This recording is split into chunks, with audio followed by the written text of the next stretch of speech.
So you go up every 2,000.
this Xfinity Wi-Fi is booming, booming, booming, booming, booming, booming, booming, booming. Let's go, boys. Come on.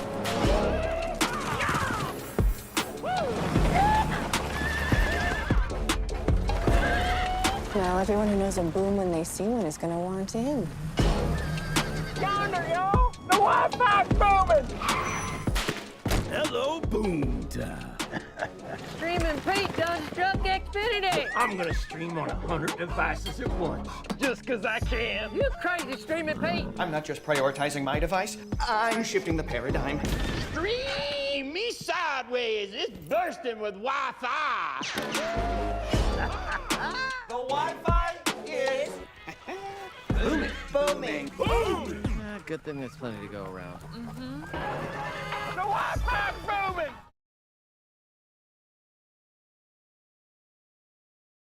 Whoa, what is that?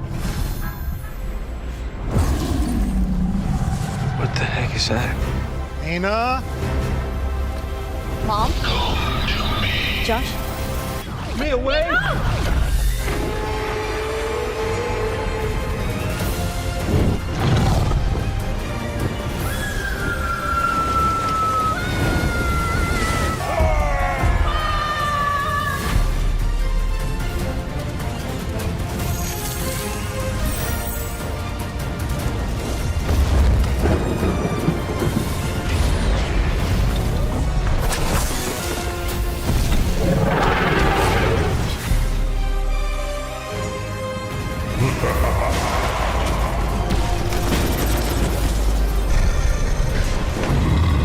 So my friend is in a portal?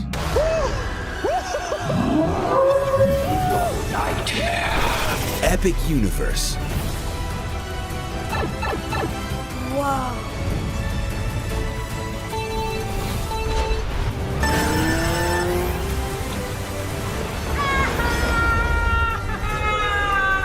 New worlds await.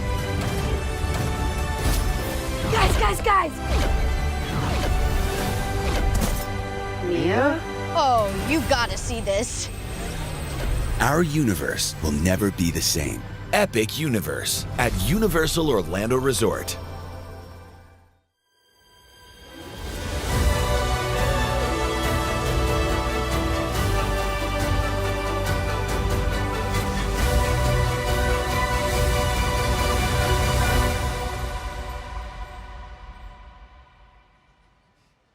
Good evening and welcome to the Universal Epic Universe Grand Opening Celebration presented by Xfinity. We are feeling all the feels. We are live inside the park, and after years of anticipation, it's finally here. I'm Layla Lawrence. I'm Lauren Uppenhauer. And I am Patrick Dougal, and tonight you're getting an all-access pass into the most ambitious theme park Universal has ever created, and we are thrilled to take you along for the ride. That's right, we have an incredible night ahead. I'm talking celebrity interviews, deep dives with the creative teams who built these incredible worlds, exclusive content premieres, giveaways happening live in the chat, and a few surprises we're not allowed to spoil yet. And we're not doing it alone.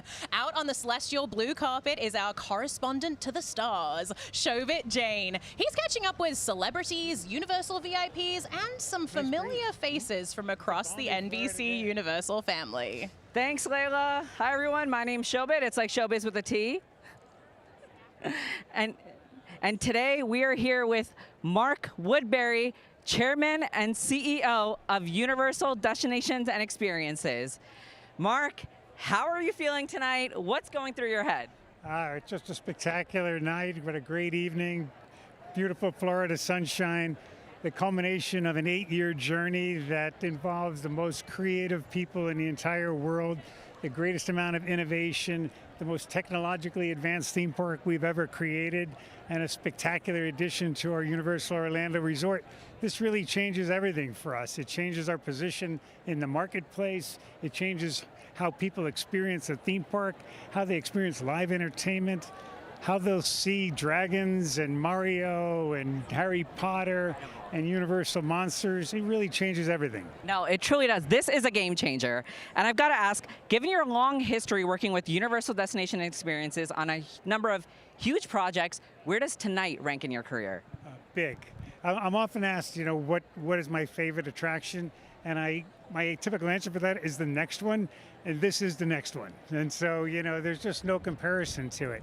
It embodies everything that we have developed over certainly my 35-year history with the company, technologically, creatively. It all comes together here. It truly does. And, I was speaking to someone from Universal Creative, and they mentioned that you mapped out the map of Universal Epic Universe on a napkin. Now, I got two questions.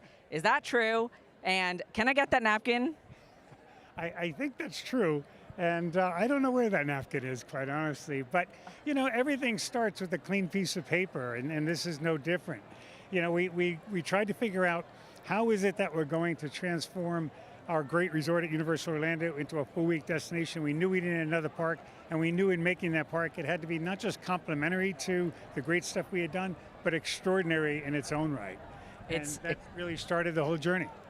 It's very extraordinary for sure. So speaking of extraordinary, I got to experience Universal Epic Universe for the first time at night during our team member previews.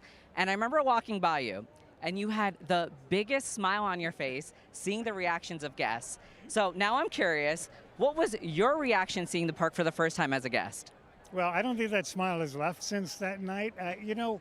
When you work on something like this, and I know I can speak for our entire team, whether the creative team, the operating team, the technical teams, you work so hard on it. You really leave a piece of yourself in the work. It's almost like a part of you is left behind.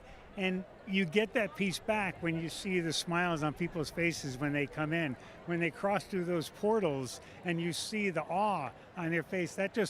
You get it back. And so that's just part of what we do.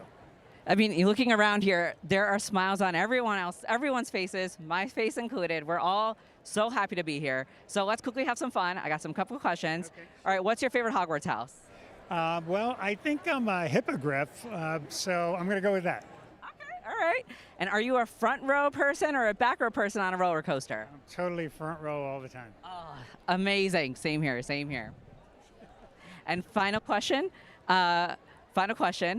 I know you said that your favorite attraction is always the next one, and this is the next one, but tell me, what is your favorite attraction in the Universal Park? It's definitely the next one. Oh, Mark. Okay, well, thank you so much for joining me. I hope you have a great rest of your night. Thank you.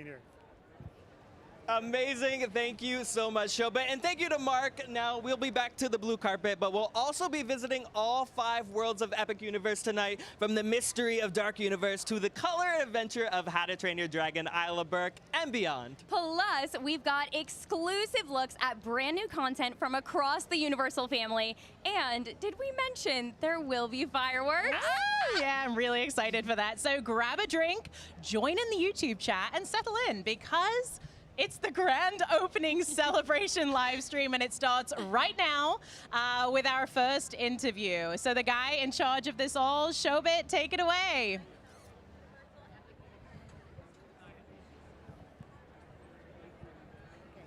All right. Okay, I'm here with Karen Irwin, President and Chief Operating Officer of Universal Orlando Resort. Karen, how are you doing tonight? I'm doing great. It's great to see you. You look perfect for this event. Thank you, thank you. We had to show up for this grand celebration. I love it. And you're battling the heat to do it, so you look fabulous. Anything for Epic Universe, right? It is epic. We got to keep it epic, right? It is epic. Well, speaking of epic, how do you think Universal Epic Universe is setting a new standard for theme parks? Well, I'm just going to say you got to see it to really understand the answer to that question. But for us, Universal Epic Universe is a huge game changer, because we are adding this epic experience onto everything that we already offer in Orlando. So we have Universal Studios Florida, we have Islands of Adventure, City Walk, our hotels, Volcano Bay Water Park, and now this amazing and beautiful park. And there is just not enough time to see everything at Universal Orlando Resort in 1 week. I'm just going to tell you that. You're going to run out of time. We have 4 theme parks here. We've got many hotels. We need to spend the whole week at Universal Orlando Resort. And Oh yeah, and Epic Universe is just the new beginning for for Universal. So now I gotta ask, Epic Universe has been in development for several years. Any fun behind the scenes moments or challenges, maybe not so fun, that stand out to you? Well, clearly COVID was a challenge, right? So COVID came, this park has been in development for many, many years, and we had a vision of what we wanted it to be, and then COVID hit. So we had to shut everything down. We really weren't sure what was going to happen in the world, but very, very quickly we found that what people want is to be someplace where they can connect and share experiences and create memories where they can, remember their entire lives. And so we knew we got to go forward. We got to build Epic Universe, and we had such a clear vision for what we wanted to bring to life. And it really started with the first Harry Potter installation that we did, when we saw people walk into Hogsmeade and have that immersive experience and touch and feel and smell and taste everything that was Harry Potter. We said, we love that. And we got addicted to seeing people have that experience. We said, we want to create that over and over again. That's Epic Universe. We've created these amazing worlds where people can step into these incredible stories, incredible characters, and just live the experience. And it's almost, wish fulfillment. I mean, where else can you step into the Ministry of Magic? It's amazing. Oh, incredible, breathtaking. Yes. Absolutely. Yes. Well, thank you so much, Karen, for joining me, and I hope you enjoy the rest of the grand opening celebration. Oh, it's going to be great. Oh, thank you. It's going to be epic. It's going to be epic.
With Molly Murphy, president of Universal Creative. Molly, welcome.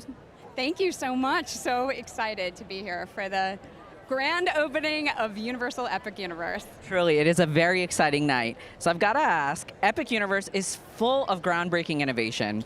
What is one piece of creative or technological magic that you can't wait for guests to experience? Well, I would have to say, in Monsters Unchained, in Dark Universe, we have 14 amazing animated figures that get so close to you. When you look in the eye of Wolfman, I'm telling you, chills. Chills for sure. Well, thank you so much for joining us. I know the fans and everyone else cannot wait to experience all the fun attractions that the Universal Creative Team has put together. Thank you so much. Thank you so much. Everyone's put so much hard work into this, and it's such an amazing day to be able to offer it to the world tomorrow. So we're looking forward to it. Thank you, Molly.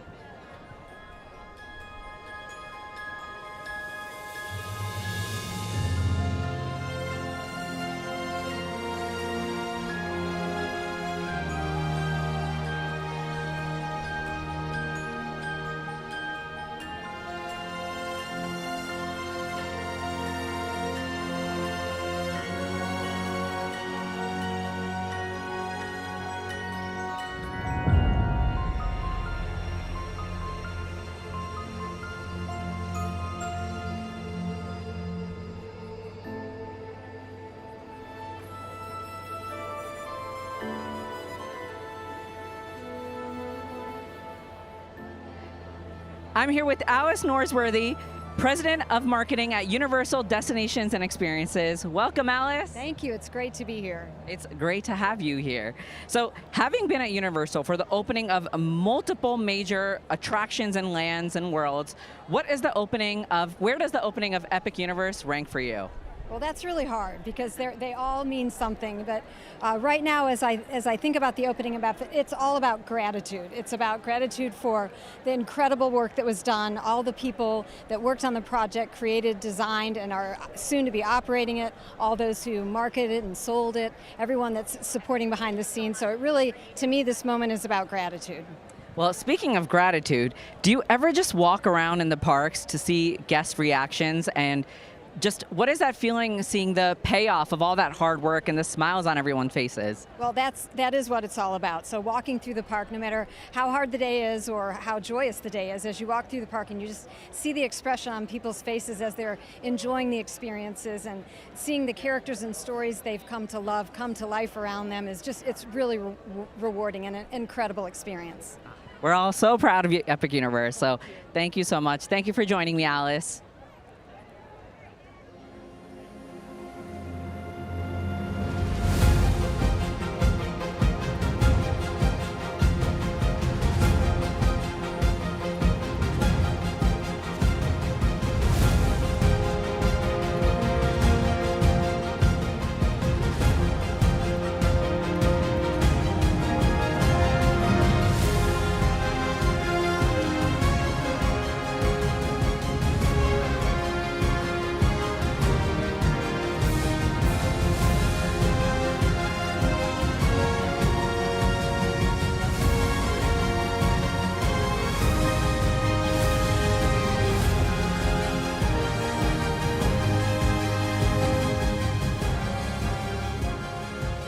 I'm here with Brian Robinson, Executive Vice President and Chief Creative Officer of Universal Destinations and Experiences. Brian, welcome to the grand opening celebration of Epic Universe. Thank you so much for having me. What's it like seeing this after all these years of imagination and planning? It's absolutely emotional. My heart is pounding, my heart is big, and I'm so excited to see everyone as they come through this gate and witness this absolute glorious creative endeavor. You know, it took over 500 visionaries and leaders to bring this park to life. Looking into the camera, what would you want to say to them tonight? I am in absolute awe of you, your humanity, your creativity, your passion, and your love for what you do blows my mind and is going to set the world on fire. Thank you. Okay, I'm sure we're all crying at home. Thank you so much, Brian. Thank you. It's great having you here. Thank you so much. Bye, everybody. Thank you.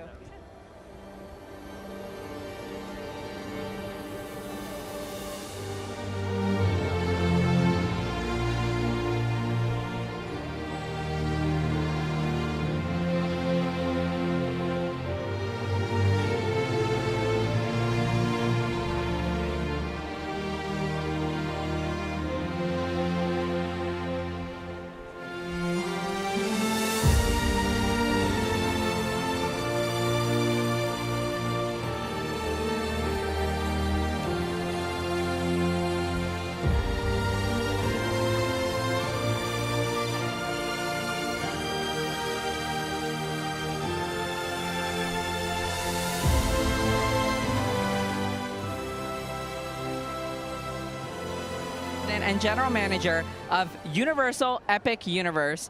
Jeff, this is your baby now. What's it like being responsible for something that's so expansive and innovative like Epic Universe? It's a fantastic opportunity. I've been working with this company for 35 years and I've been working on this project for 8. And I just have to tell you, the collaboration between the creative partners, the operational teams, has been nothing short of extraordinary. I'm really looking forward to getting our guests in here tomorrow to experience it all.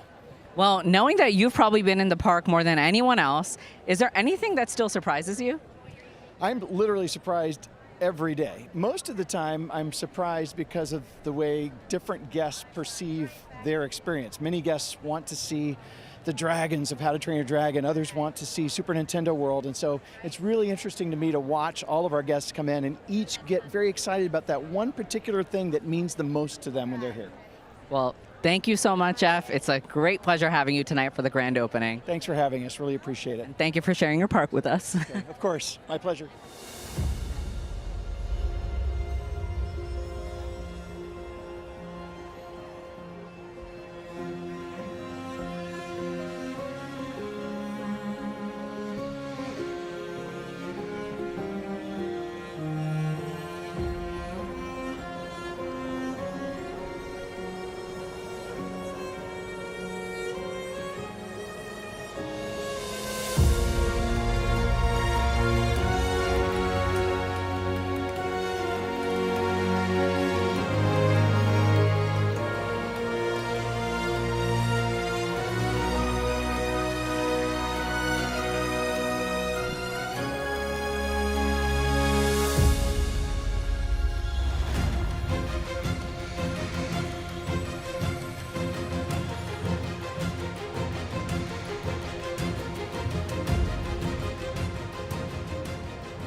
I'm here with Tom Williams, former chairman and CEO of Universal Parks and Resorts. Tom, welcome to Universal Epic Universe. Well, thank you. I feel like I should be the one welcoming you. What a great and glorious day this is, and what a perfect evening for the grand opening. Beautiful day. So, speaking of grand openings, you opened Universal Studios Florida back in 1990, and you've seen a lot of the growth of this company over the years. Did you ever imagine 35 years ago when you were opening Universal Studios Florida that someday right here in Orlando, we'd be standing here having 4 parks, 11 hotels, and we'd have a presence all over the globe? Yeah, I wish I could say I could envision it then, but I have to admit, no, I couldn't.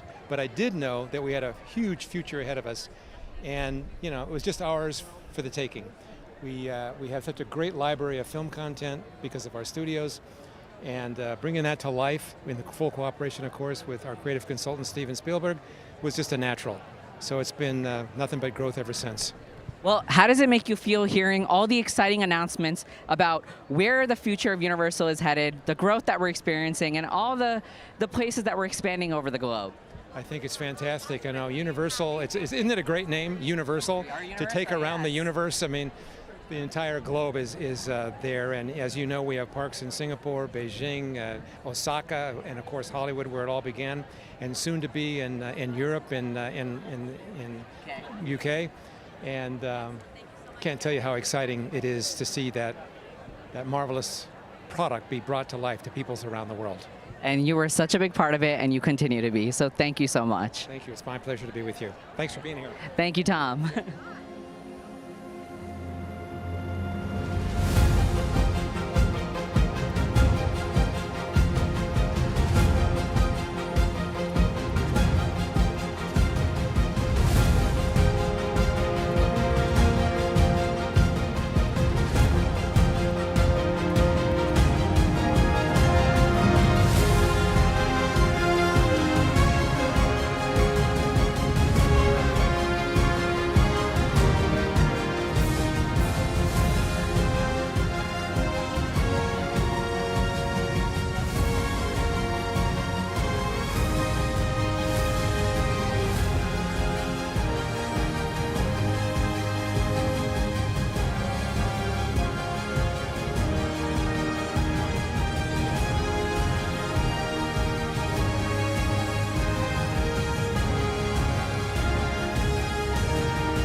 Showit.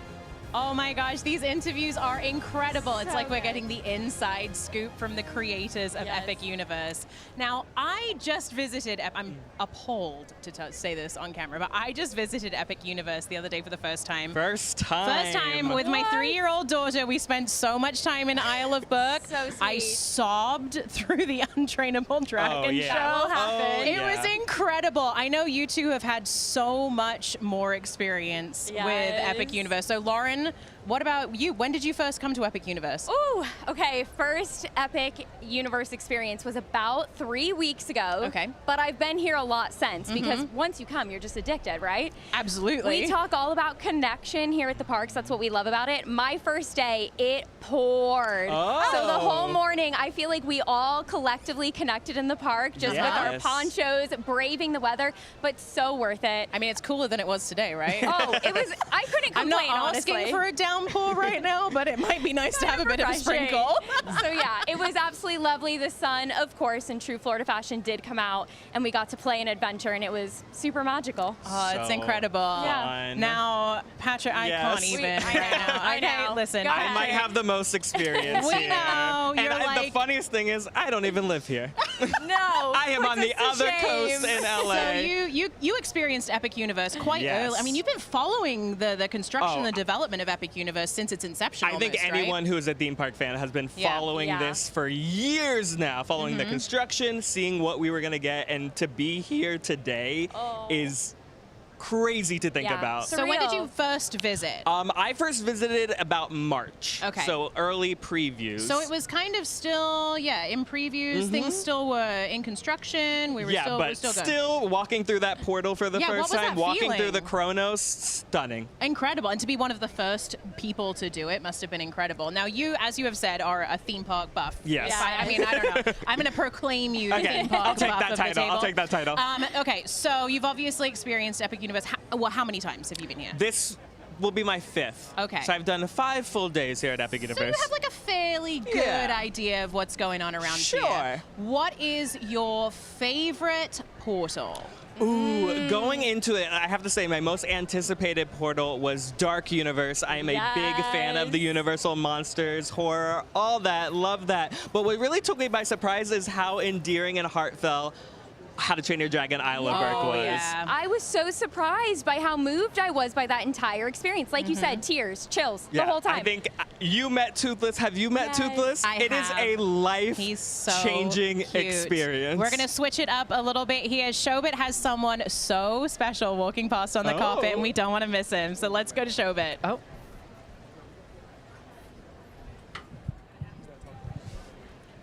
All right.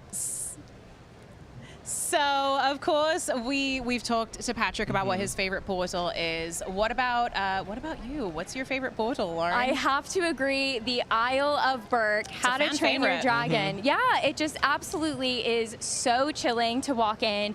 The details everywhere, it's so playful and whimsical. It kind of brings out my inner child. Yeah. And that's what we love theme parks for, right? Absolutely. To run around and play. Yeah. But we have to talk about Super Nintendo World. Of course we do. That's I was going to say, simulation. I was going to say, okay, I do love Isle of Berk, and I love that my daughter loved it, and of course it is so immersive, and the music and everything, it's so emotional.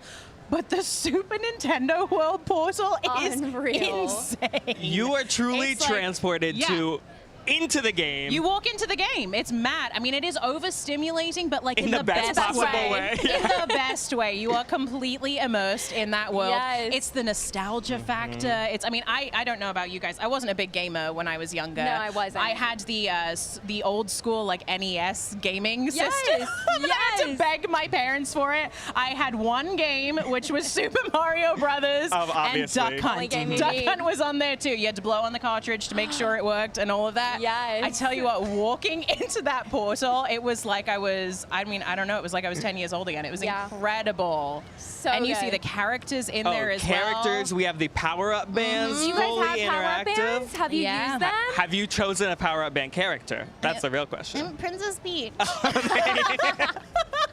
Yeah, my daughter loves Princess Peach, so of course we're appeasing the children here. I went with Donkey Kong. I felt like DK, his Donkey addition Kong. to Super Nintendo World now and the entire Donkey Kong Country, I had to show him some love. Donkey Kong Country is also spectacular. Incredible. It's a whole area. Is Have you just played like, the bongo game? I haven't. What's that? Did you play the bongo I game? played the bongo I didn't game. get to play the bongo game. It is- Is that? Oh no, I think I know what you're It talking is about. harder than you think it is. I saw little kids mastering Yeah, it, but I went to pros. try it.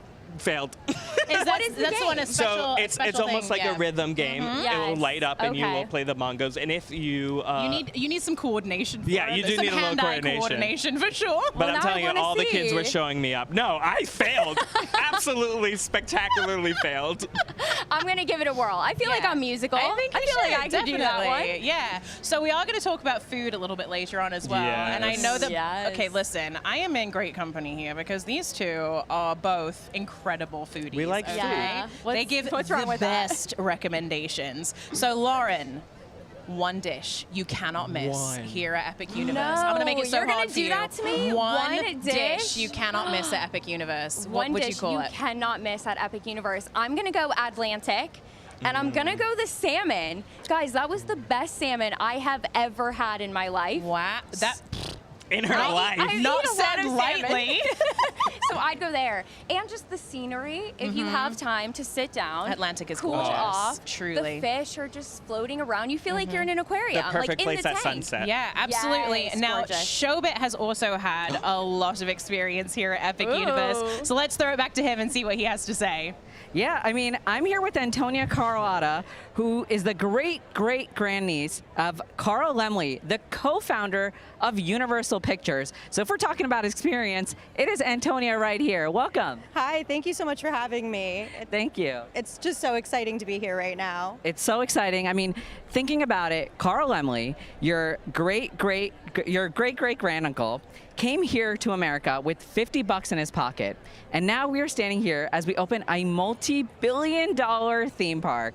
What would he say right now if he were here? I mean, I just think that he would have so much pride for what this is. You know, he started Universal Studios. He also he invented the movie studio tour. He started bringing people to Universal because he knew that that was a way people could connect with his movies and with his work. That was something he was so passionate about. So to see, you know, this feels so much like an extension of what he did, but times a million. I think that he would be so proud. I mean, truly, he planted a seed that is still growing, right? Universal was a movie studio, and it grew into a studio tour, which then became an attraction, which then grew into a theme park at Universal Studios. I mean, it continues to grow, and we're standing here witnessing this grand opening of Epic Universe. How does it feel to see his legacy live on, but also for Universal to continue innovating? I mean, it's such an honor, I think. It's just such an honor. It's so exciting to see how much that it's grown, how much it is changing. I think that Carl-Lemley in his time was at the forefront of innovation. He was always trying to get ahead, find the next thing, and grow. And I think that Universal's continuing that legacy really beautifully. Well, thank you so much, Antonia, for joining us tonight. Thank you for having me.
I'm here at the blue carpet still, sweating, but it is so exciting, and everyone's walking in. We've got special guests, VIP, celebrities. The carpet is buzzing right now, and it is so it is very fulfilling to see guests walk through the Kronos, jaw dropped, seeing the beautiful world, the beautiful theme park that Epic Universe is. We are really putting this park back into theme park, and the moment you walk through the Kronos, you will see it for yourself. And it is just so a beautiful moment to be here for this grand celebration for this park. I was going to say, you look so striking out there on that carpet. Truly, the commitment to the bit with that suit. You look incredible. I know that you must be absolutely sweltering. Of course. But you look iconic, on point. You look, dare I say, epic. I think you'll hear that a lot. I think it's a pun, but tonight is an incredibly epic night. Yeah, exactly. Showit, I was asking up here, Lauren and Patrick what their favorite dishes were at Epic Universe. Do you have a favorite? Can you chime in on that one? Oh, I definitely can. It is called A Trip to Vesuvio at Pizza Moon. And shout out to my girl Stephanie. She hooks me up with the best pizza.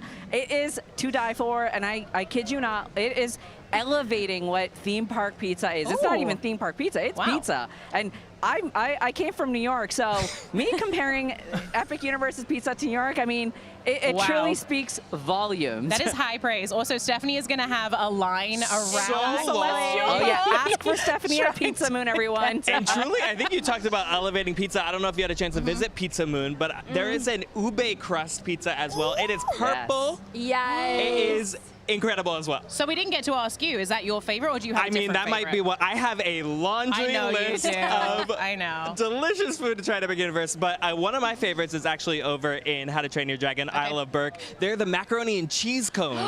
I'm dying to try Everyone's talking about that. And not only there's one of them, there's 3 different varieties. They come in a full bread cone, seasoning on it, mac and cheese. It's just like a carb explosion. Yeah, it's one like, has pork, one has chicken, and one has goldfish on it. Oh my gosh, that's so I'm getting cute. that one. I mean, honestly, Goldfish like all the way. Carb up for a day at the parks, right? You're walking That's exactly around. what you need. Yes.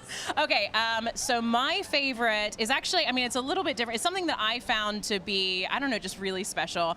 I'm really kid-centric, guys, if you couldn't tell. I have a 3-year-old. I love her dearly. Shout out to Kaya if you're watching. I love you. But we went to the Toadstool Cafe in Super Nintendo World. They have the most adorable kids meals. You get the special little, there's like a little Mario figurine in there as well. There's a, what is it, a question block as well. A little paper question block, and there's a chocolate cookie inside. Also, and it's shaped as a gold coin. Yeah, also they give the kids broccoli, so like, I mean, parents out there, you know. Get a little vegetable in. They make the broccoli look appealing to the kids, so I love that so much. I know we talked about favorite worlds, and if Showit is still out there. Showit, did you have a favorite world out at Epic Universe? Well, speaking of favorite world, I'm here with Peter Van Roden and Bruce Campbell. Bruce Campbell is the Chief Revenue Officer of Warner Bros. Discovery, and Peter Van Roden, the Executive Vice President of Global Themed Entertainment of Warner Bros. Discovery. Welcome to Universal Epic Universe. Thank you. Thrilled to be here. It's great to be here. It's exciting.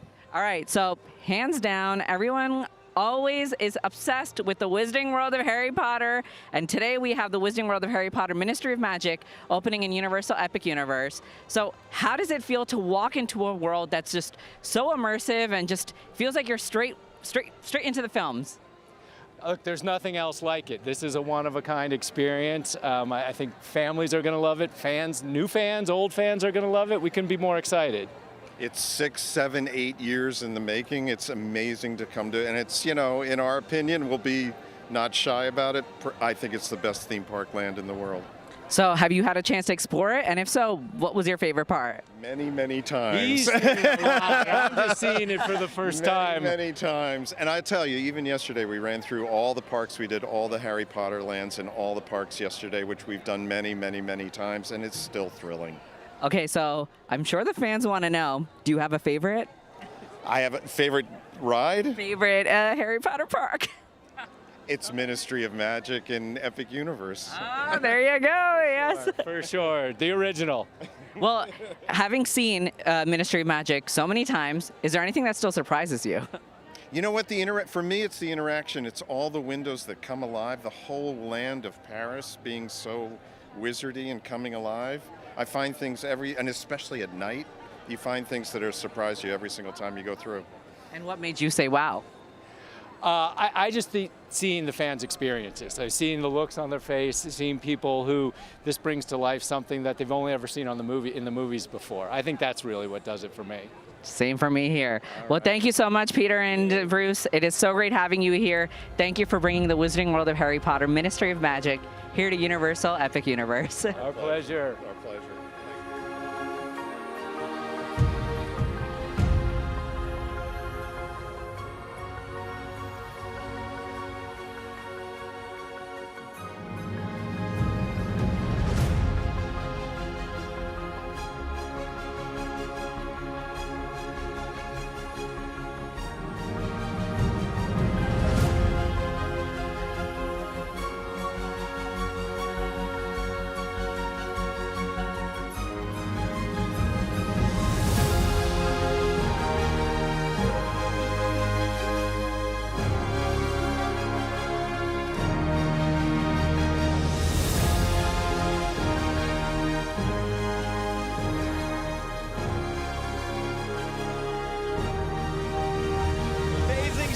Thank you so much for bringing those incredible interviews. But stay here because now we're going to be taking the show into the park as the party here continues. That's right. Showit, don't go anywhere. You keep strutting that blue carpet and get us some more interviews. And if you're just joining us, welcome. This is the Universal Epic Universe Grand Opening Celebration presented by Xfinity. We're having so much fun out here in the park. We are coming to you live from inside Epic Universe during the opening celebration.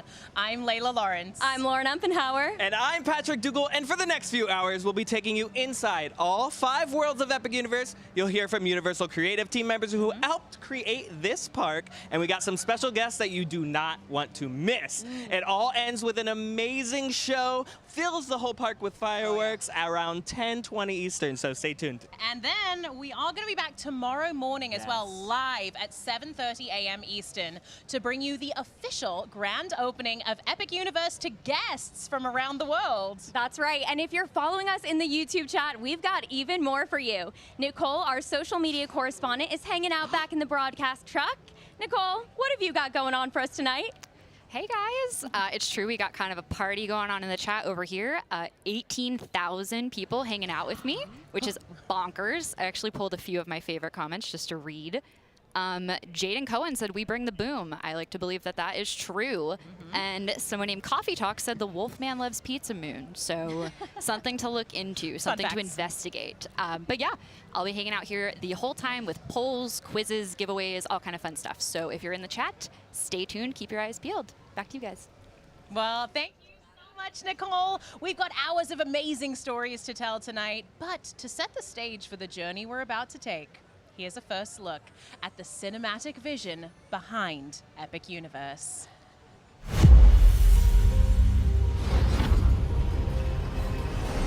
Beyond this gate, find gardens green and epic worlds to fill your dreams.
Welcome back. Now, there's an incredible docuseries in the works that is telling the story of Epic Universe and so much more, and we got an exclusive first look right now. This is a peek at Epic Ride, the story of Universal theme parks. Now joining us now from the documentary series Epic Ride, the story of Universal theme parks, great title by the way, is the executive producer, one of the executive producers should I say, John Marks. Lovely to have you here, John. Thank you so much. So you've had a front row seat to some of the greatest stories here at Universal. I mean, you've seen so much of it come to life. And of course, as I said, the title is just so powerful. What kind of moments made you realize, yeah, this is actually history in the making?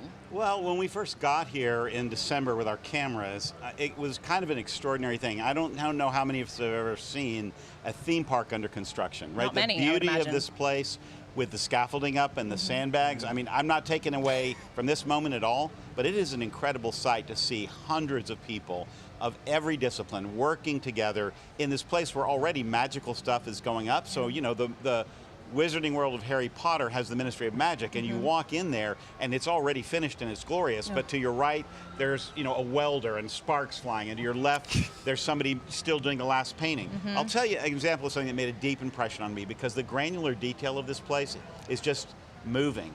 So we were there on a Sunday, it was mostly pretty quiet, and there was a woman inside a kind of store painting the silver leaves on this glass door, painstakingly, one leaf at a time. And we shot that, and we just watched her so closely, and I was just thought, wow, all this stuff that most people will never really focus on necessarily is all here for them. And there will be people who will catch it.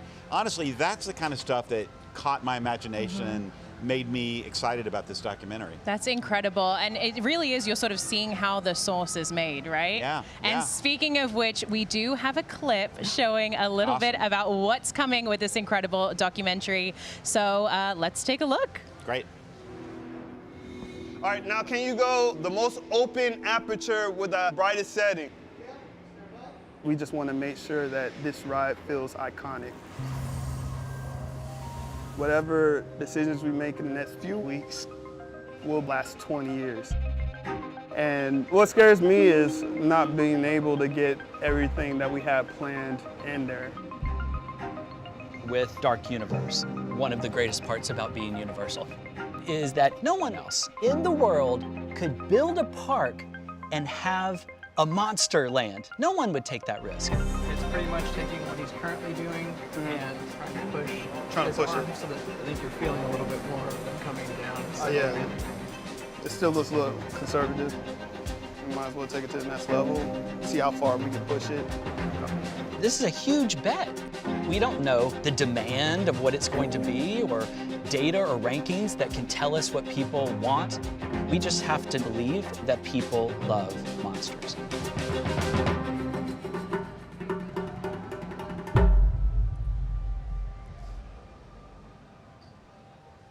Thank you so much, John. We really appreciate you taking the time out to be here with us. My pleasure. Cannot wait to see this. It's out on Peacock, right? That's right. Absolutely. Now we get to let you go. Go enjoy Epic Universe. Yes, thank you so much for stopping by. My pleasure. Thanks for having me. So much fun. Okay, now let's turn our attention to where the journey begins, Celestial Park.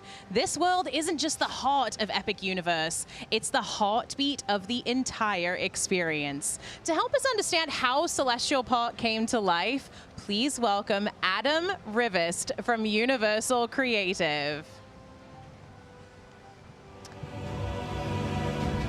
Welcome to the heart of Universal Epic Universe, Celestial Park, the first world you'll encounter as you journey through here.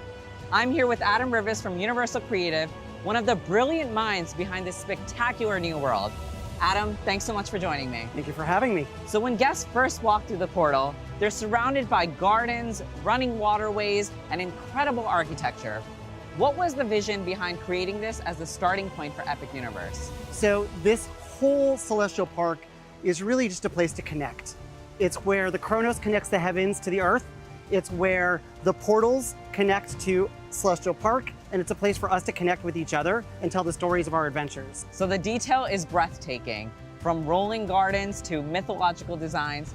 How did the team approach blending cosmic themes with natural beauty? Yeah, we started with something that was very familiar, an architectural style that looks very much like a World's Fair. And as you look closer into that architectural style, you're going to start to notice celestial elements, moons, stars. And that layer of celestial spreads across the entire land. And I think that just elevates something that was very familiar and makes it very special. There's such a peaceful yet adventurous feeling to Celestial Park. What emotions were you trying to evoke with guests as they first enter? All of the emotions. Universal's mission is to ignite the thrill of feeling fully alive. You feel the awe when you first come in and look at it. You have the thrill of Stardust Racers.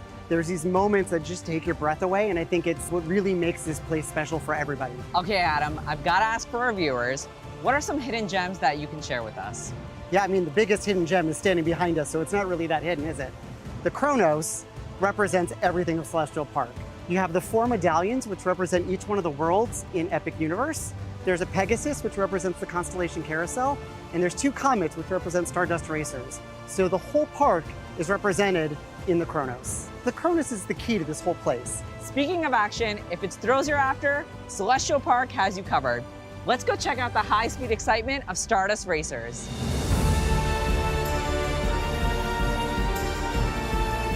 Adam, this dual launch coaster is already making waves. What makes Stardust such a standout experience at Epic Universe? I absolutely love this ride.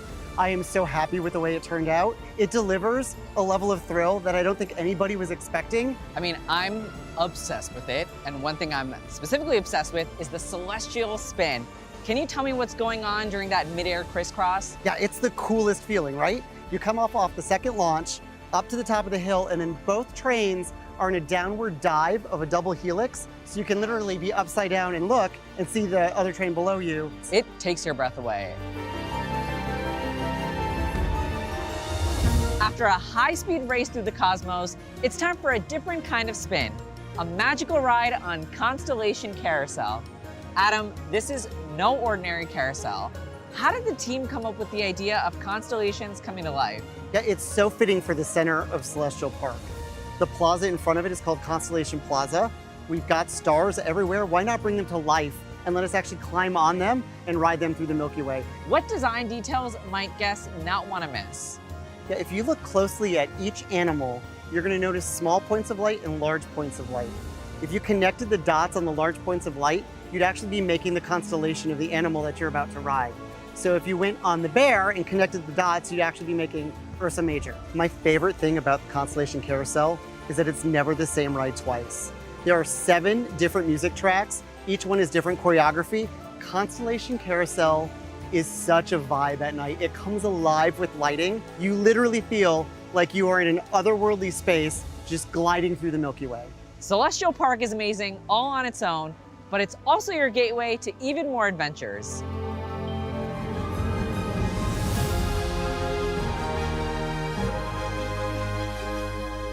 These portals are stunning, like giant glowing gateways.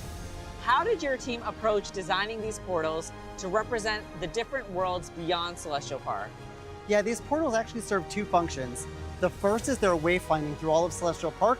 You can see the towers from all over and you know where you're going. The second, of course, is it is the overture for the symphony you're about to go into. We are setting the stage for the world that you're about to experience. How important was it for your team to create a seamless transition between these worlds?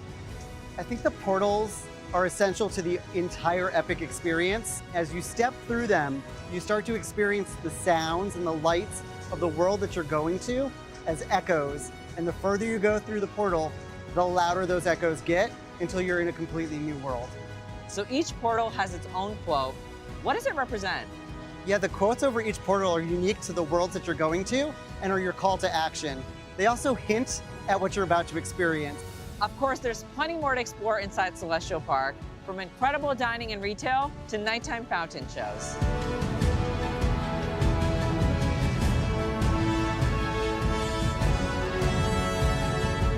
And if you're looking to stay right at the heart of the adventure, you'll find Universal Helios Grand Hotel, a Lowe's hotel, at the edge of Celestial Park, where the beauty of the heavens and the magic of Epic Universe come together like nowhere else. Celestial Park sets the stage for everything that makes Epic Universe unforgettable, from cosmic thrills to peaceful stargazing moments.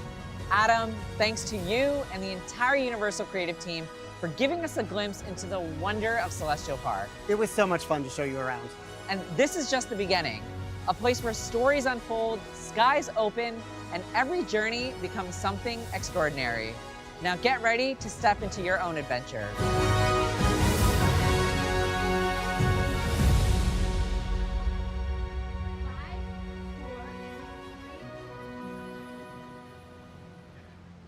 So we are here with Adam Rivas from Universal Creative. We were just chatting. You said you've basically been living here for the past 6 months. So from everything, you've been working on this since the beginning. Please tell us how it all started. Yeah, it's been 8 years of my life on this project, and it's just been an amazing journey. Like from the very beginning of what do we do if we want to do a new theme park here in Orlando, to everything that's behind us right now has just been the best journey. I've got to meet the best people along the way and bring something, I think, amazing to the world. Amazing. Now, from everything that we've shown the fans so far, do you have a not miss experience here at Epic Universe? I mean, the whole thing. It's like the whole package. The food is amazing. The attractions are amazing. If you're here at night, it's a completely different space, and I love the vibe at night. Yeah, absolutely. I mean, we've talked about the energy and the design, but how would you describe the emotion behind this moment? Now that we're all together here at Epic Universe, I mean, we were talking a little bit before the cameras started rolling, and I don't want people to miss this because I said that Celestial Park is a bit like the heartbeat of the park, and you said that's how you feel as well. I do. I tell people, over this process of developing and building this whole park, there's been moments that have just been like emotional hits for me and for the team. The first time that we heard the music of Celestial Park, I had to cry. It was like my kid said its first words. So striking. And I think tonight is the next step in that. Like, we're sending our kids off to high school from graduation to go meet the rest of the world. Absolutely. It is truly a beautiful and incredible park that you've created here. I mean, Celestial Park really is. It's the place that everyone has to return to. It's alive. In between the portals, right? Absolutely. I say it's a connection. Yes. It connects the heavens to the earth through the Chronos. It connects all the worlds together through the portals. It connects us with the gardens and nature.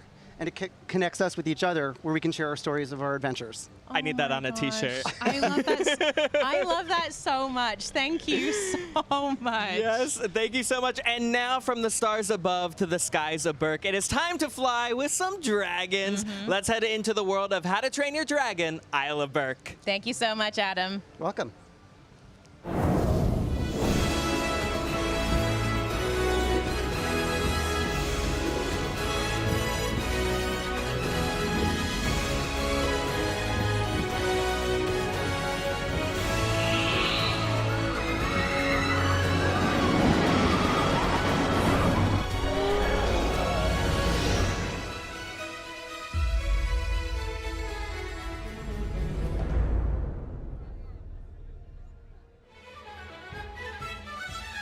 Welcome to the Isle of Berk, where Vikings and dragons live, laugh, and soar together at Universal Epic Universe. Let's check it out.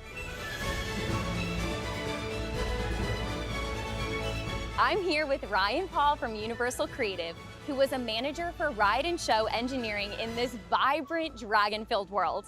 Ryan, when guests first step into the Isle of Berk, they are stepping into the heart of the How to Train Your Dragon story. What was the vision for bringing this world to life? It was exactly that. It was to allow guests to step right into the heart of the story and actually see Berk in the way that we actually imagine it in the series. And the details here too are incredible. How did you and your team approach creating such an authentic Berk? So we really wanted to capture the spirit of Viking architecture and make sure that we also captured the scale of it. And there is such a strong sense of wonder and adventure here in Berk. What is it that you hope guests feel when they're exploring? I really hope that guests feel the full gambit of emotions that we see in the series. We have a bunch of special vignettes and smaller moments scattered throughout the land that really does make it come alive and make it feel personal and special. And if you've ever dreamed of flying with dragons, Berk makes that dream come true. Let's check out Hiccup's Wing Gliders. Ryan, this family thrill coaster looks like so much fun. What is it about Hiccup's wing gliders that's such a standout attraction here in Berk? Yeah, so I think what really makes it stand out is the fact that it's integrated into the island of Berk itself. So not only do riders get to experience the excitement of careening through, onlookers get to experience it as well. And I think that's incredibly special, and it adds a lot of kinetic energy to the land. How important was it to take Hiccup's spirit of innovation and adventure and incorporate it into this ride? So that's basically what the attraction story is all about. Hiccup, the inventor, has come up with a device that'll allow us to fly alongside dragons. And so we've captured his essence, his spirit in that storyline. But I think Toothless may have a little bit of a problem with a device that allows you to fly without using dragons. And the action is just getting started. New Vikings can test their skills right here with Dragon Racers Rally and Fire Drill. Ryan, Dragon Racers Rally allows guests to take control and fly their very own dragon. What inspired this ride? So Dragon Racers Rally is inspired by dragon racing itself, as we saw in the actual series. It captures that same spirit of competition and allows us to actually take flight and compete in the same nature as all of them. And then we have Fire Drill, Yes. which this one's just pure Viking fun. We've got water cannons, boats, and it definitely has Rough Nut and Tough Nut's names written all over it. How did you take their hilarious energy and incorporate it into this attraction? This attraction is entirely based over their new management of the Fire Training Academy here. You have one side of the boat competing against the other side of the boat, all that to determine a winner. And you will either get praised or shamed by Rough Nut and Tough Nut themselves, depending on which of those you are. How important was it to you and the team to make sure that Berk felt interactive and really just alive for guests of all ages? Being able to interact with it makes the experience so much more special, and that's why things like Fire Drill, like Dragon Racers Rally, those are really important to incorporate into the world here. And of course, Berk isn't just about thrills, it's about heart too. Let's check out the Viking training camp.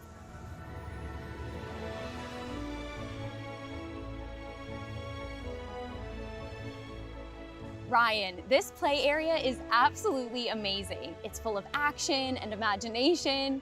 How did you and the team create the Viking training camp to be both interactive and true to Berk? We wanted to make sure that this space not only had a lot of the interactivity and the play elements, but we also wanted to be an educational space for a lot of our young Vikings to learn about all the dragons and their quirks. How important was it to create this space so that even our littlest of guests could step into the world? I think really the spirit of this space was to grab their interest at a young age, to not only learn about the whole world, but enjoy doing it. And then just a few steps away, guests can watch the Untrainable Dragon, which is one of the most spectacular shows in the park. How does the live show expand upon the story of Berk? We introduced the dragon hatchery over there, in which the Vikings are now nursing eggs to hatch. And we encounter a potentially troublesome dragon, an untrainable dragon, you might say. I also love the music that we experience. Yes. The dragons flying overhead. It really does capture the feeling of the films. What is it that you want guests to feel when they watch the show? With the show, we really wanted to allow for the viewers to actually experience the whole gamut of emotions that they did in any of the actual How to Train Your Dragon movies. Yeah, I think in general, the Isle of Berk is just full of heart all around. Was that always part of the vision? Indeed, yes. It was always a part of the vision, and we wanted to make sure that this world of the Isle of Berk actually had that mixed throughout. And we wanted to make sure that all these came together to create this kinetic energy. And the adventures don't end with rides and shows. There is plenty more to explore across Berk's dining, shopping, and dragon meet and greet experiences. Oh my goodness. Oh, the fires have been lit. There's more meat. Come on, come on. Okay. Like, just like this. All right, give it a shot. Give it a Sir!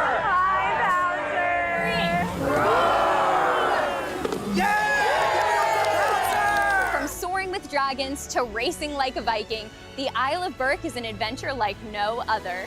filled with heart, humor, and unforgettable moments. And a big thanks to you, Ryan, for being here today. Yes, thank you for having me. I appreciate it. Of course. And thank you to the entire Universal creative team as well for giving us this awesome first look into the Isle of Berk. It's a world where dragons soar, Vikings dream, and every guest can live a story of their very own. We can't wait for you to take flight with us.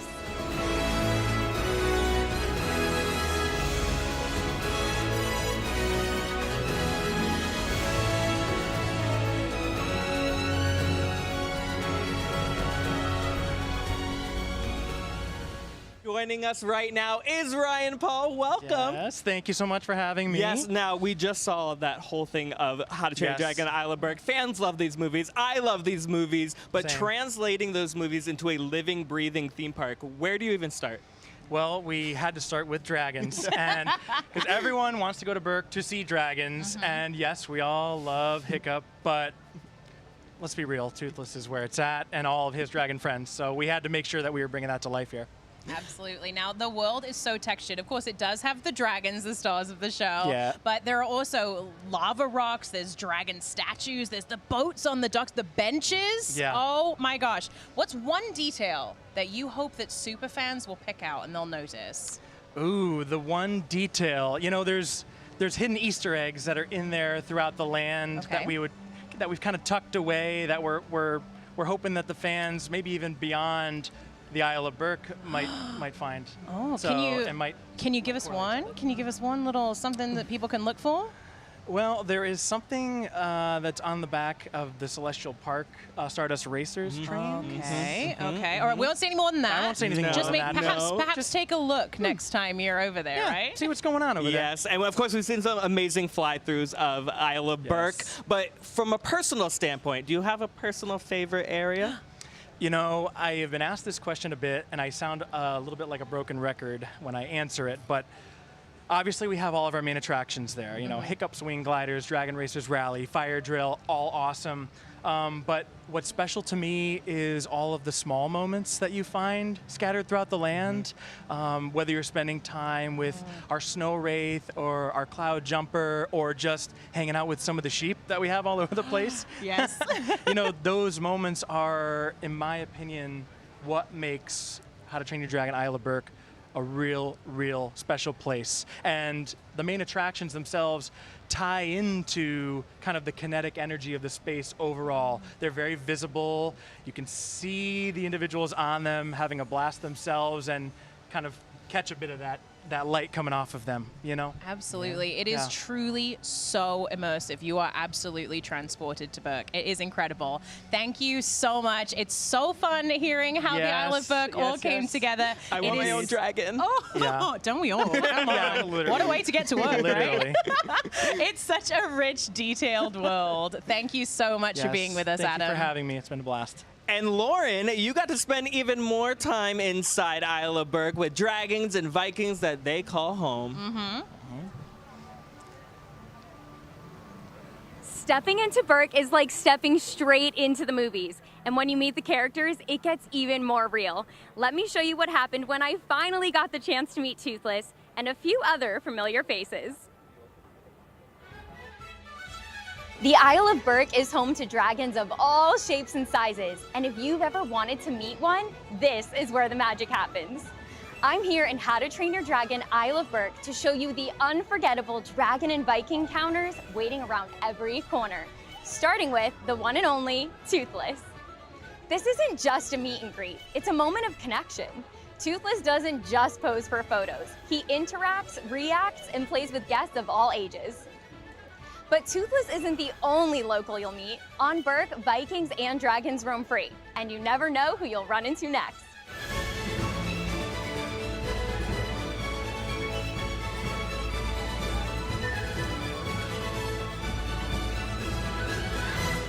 What makes these encounters feel even more special is the setting. Every inch of Berk feels alive, from the carved backdrops to the dragon habitats and Viking gear. Whether you're bonding with Toothless or bumping into a Viking in the street, the Isle of Berk makes every guest feel like a member of the clan. These moments aren't just photo ops, they're memories in the making. That's a look at just some of the magic waiting for you on the Isle of Berk. From dragons to Vikings, this world is full of surprises, and we can't wait for you to experience them all for yourself.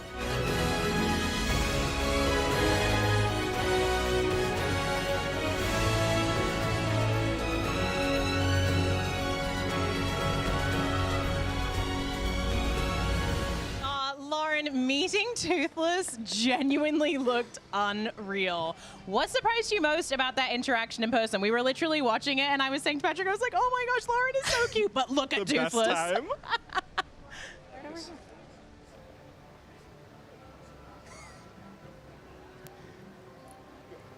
Meeting Toothless was incredible, but if you really want to see dragons in action, you can't miss the untrainable dragon. What the entertainment team pulls off on that stage is pure magic, I'm telling you. Take a look.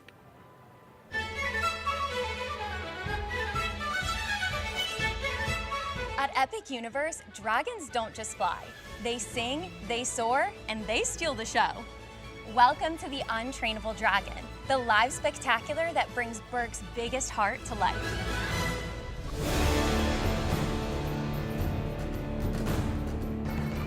This is one of the most unforgettable experiences in the Isle of Berk.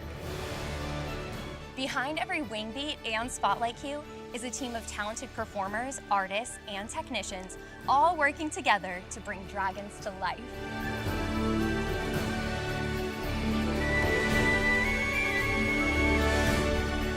From the smallest scale to the biggest leap, every detail here is built with care, and it shows.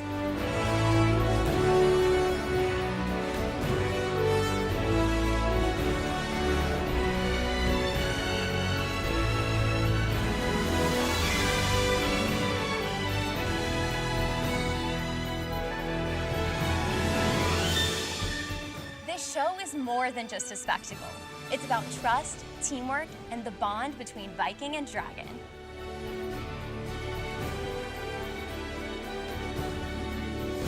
Whether you're cheering in the audience or helping dragons take flight behind the scenes, the Untrainable Dragon is pure Berk, full of heart, humor, and magic in motion.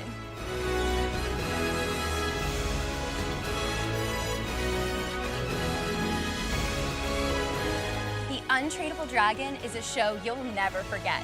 And remember, when the dragons fly, it's because someone believed they could.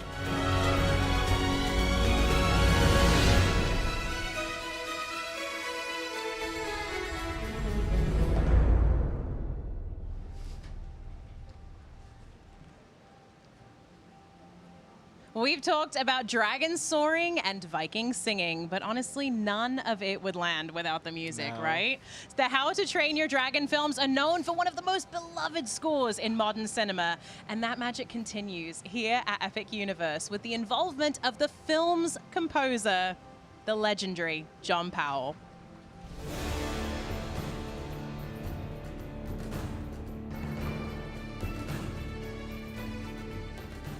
My name's John Powell. I'm the original composer of the score to the film How to Train Your Dragon, and we're here doing new interpretations of the music from that film for How to Train Your Dragon, Isle of Berk.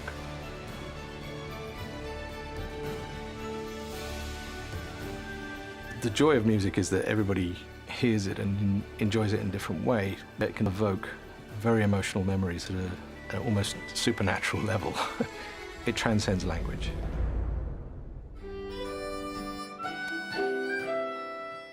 Sometimes it isn't really musical until it gets to the players.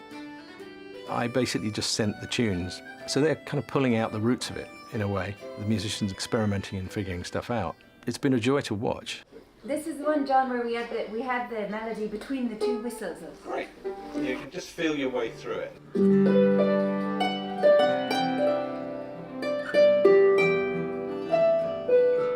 The language of a theme park is a whole new world for me.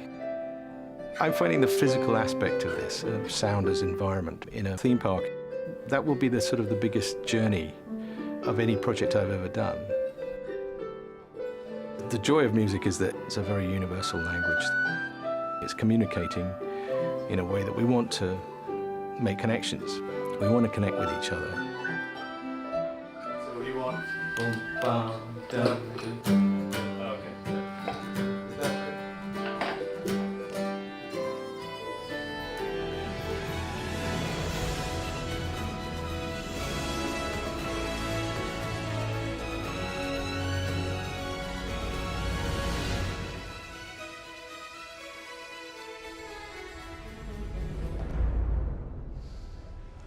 I love when a film score just hits you like right in the heart. Honestly, so emotional. It is truly so striking. It's so moving. It's like, I don't even know. It's like the music just, I automatically start crying. I feel like when I hear the just walking music. around Berk here at Epic Universe or watching the films. I actually had a chance to check out the new live-action How to Train Your Dragon movie. All right, show off. A little bit of a flex there, but also incredible. I will tell you, anytime I hear Test Drive, immediately tears. Yeah, absolutely. And you can hear that music in the Untrainable Dragon as well. I mean, I was shamelessly sobbing throughout the entire show. It is the best theme park show I have ever seen, hands down. I mean, the caliber of the Singing, performers. dancing, oh my, dragons. It's everything. Yeah, absolutely. What more could you possibly want? And that music really is just like it's what binds everything together, and it just hits you right in the feels, doesn't it? Yeah. Yeah.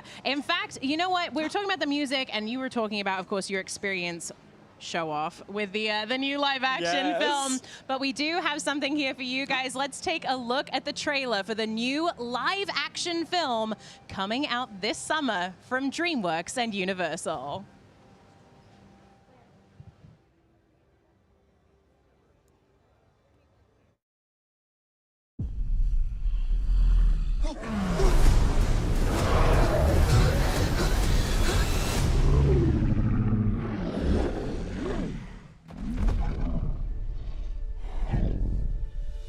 Toothless. It's okay. I won't hurt you.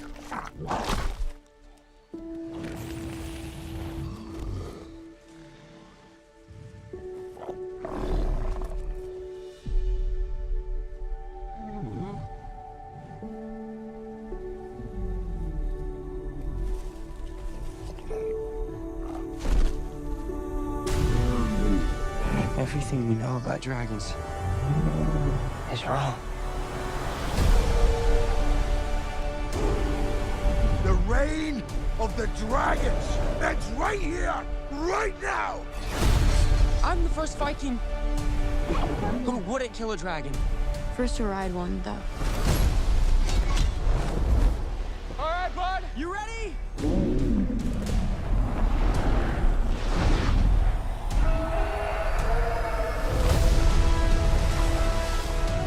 Come on, come on! Yeah, look at us! My fault!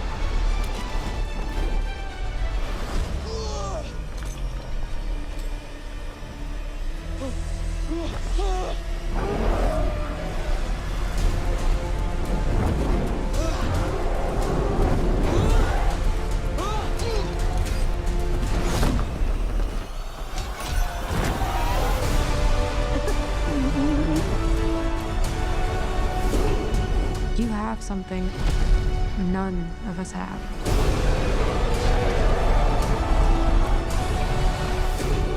Come on, bud!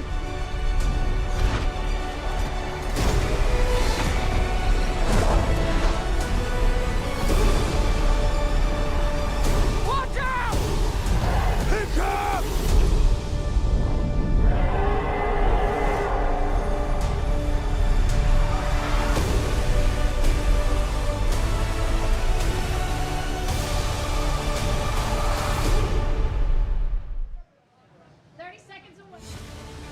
Get ready for an epic summer. Oh, yes! See How to Train Your Dragon in theaters. Here it comes! And experience the world of Berk at Universal Orlando's newest theme park, Epic Universe. Beyond anything you've experienced before. How to Train Your Dragon in theaters June 13th. Rated PG. Epic Universe opens May 22nd. Oh my gosh, that looked absolutely incredible. Now, no spoilers, because he's already told us he's seen it. What did you think of the live action film? Incredible. If you're a fan of the original animated, I think you will absolutely love this. Find the biggest, loudest screen possible. Oh, it's a must. Wait. I cannot wait. So as we leave How to Train Your Dragon Isle of Berk, we've actually got a special interview coming to us from the blue carpet. Kirk Cousins is with Showit. Let's go down to see what they have to say. I'm here with Kirk Cousins, quarterback from the Atlanta Falcons. Welcome, Kirk. Thank you, Showit. Good to be here. We're having fun tonight. Well, I got to ask you, first and foremost, I'm sure fans and fantasy owners want to know, how's the offseason going? Yeah, it's going well. Get to do fun experiences like this. We spend a lot of time in Orlando in the offseason, so we have fun with the family going to theme parks, and tonight will be no different, but it's been a good offseason. So I am a company man, and I really hope we get to see you on the Super Bowl on NBC in February. There you go. You and me both. That'd be a blast. That'd be a dream. So quarterbacks tend to be the leaders on the field. Is that also your role when it comes to vacationing with the Cousins fam in the theme parks? Yeah, I run a tight ship. We gotta be, efficient in the parks. We gotta have our meals planned out. We gotta maximize the time. I'm trying to get as much done in a day at a theme park as I can do, and they pack them full with so many activities. It's hard to get it all in one day. All right, but you seem to have it all together, so can I come with you next time? Absolutely. You're going to want to. We're going to have a good time. All right, I'm joining the You gotta Cousins wear this family. that time, okay? I'll wear this in the right, Florida you win best heat. dress. Awesome. So what are you most excited to see tonight in the park? I'm a big fan of How to Train Your Dragon. I love the music. I love the entire storyline. They got the live action coming out. So to go see the Isle of Berk and kind of immerse yourself in that world, I think will be a real thrill for the Cousins family tonight. Well, thank you so much, Kirk, for joining us, and I hope you enjoy your time in Universal Epic Universe. Awesome. We will. We'll have a blast. Thank you. Amazing. Thank you so much, Showit. Looking snazzy in that suit, as always. Yeah, absolutely. So awesome to get all of these interviews live from the blue carpet. Showit, I was wondering maybe if you were on an Apple box for that one, because that height difference, I don't know. Maybe we should switch roles. Maybe Showit should be going into football now. Oh, yeah, Showit. I bet you could hike a bowl, right? Absolutely. Well, of course, Showit will be out there all night getting even more interviews. But you know who we haven't heard from lately? Nicole, our social media correspondent. So let's check in with Nicole. Nicole, are we doing another giveaway or what's happening? Little old me, I am doing a giveaway. It's our first one of the night. Real quick, I wanted to read this message from Life with Kat. How can you not boop Toothless's nose? Hard agree, and I feel like that sets us up perfectly. The first giveaway is going to be a bundle of Isle of Berk merch. So keep your eye on the chat. Right after this, I'm going to drop a link to enter. You will have 5 minutes to enter, and then we're going to announce the winner later on. So stay tuned. And if you don't win, don't worry. There's going to be so many giveaways. So guys, keep rocking with me. I'll keep rocking with you. Back to you. Now, while Nicole's keeping you entertained in the chat, like we were saying, Showit has been out there cranking out those interviews on the blue carpet. People he is working hard. I'm sure he is sweating. He's talking to some incredible people, and we do have some incredible videos to take a look at. Honestly, I don't know how he's doing it out there. We get to sit nice and comfy here at this table. We do have it a little bit cushier. A little bit cushier. Honestly, we have such a beautiful location that we're sitting in front of as well. I mean, I don't know if you can see the view any behind better us, sitting than in this? Celestial Park on a sunset right behind I know. Helios. Absolutely. It was a little touch and go there for a second because we had, the heat, that Florida heat. Oh, yeah. Down, but now it's sunset. Gorgeous. We've got that golden hour light. You look incredible. Oh, thank you. Yeah, and that golden hour light. You look incredible as well. Dare I say, striking. Thank you. We've got a nice breeze going, and I think we are ready to take a look at some of those interviews. Let's do it.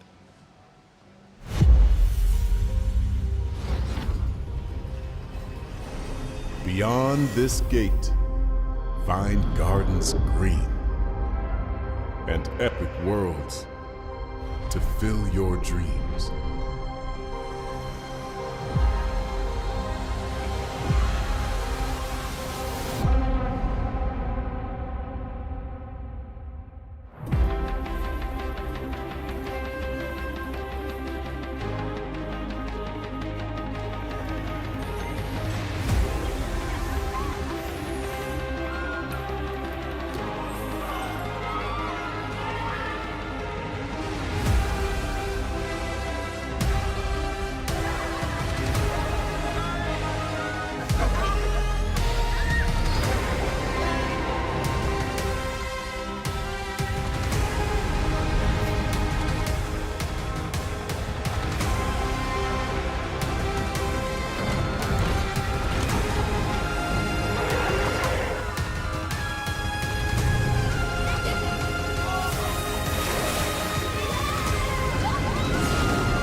What an incredible evening we have here. Honestly, I'm so thrilled to be a part of it. I feel like, honestly, one of the luckiest people on earth to be here definitely. at Epic Universe on this incredible night. We've got this golden hour light in behind us that we were talking about.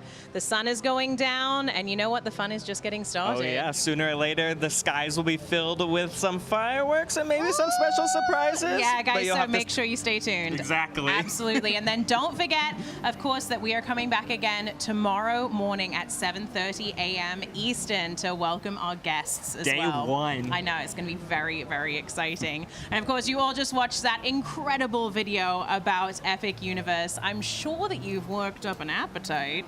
And so lucky for us, we have the man behind the flavors of Epic Universe here with us tonight. Please welcome Chef Jens, who is the executive chef for Universal Orlando Resort. Now, could you possibly take us through what you brought us here this evening? It's sort of a nice selection of things. Yeah, good spread. So we have a little bit of a spread from all our 5 worlds in front of us. I mean, like you said, the food is just as much as an attraction as some of our beautiful attractions.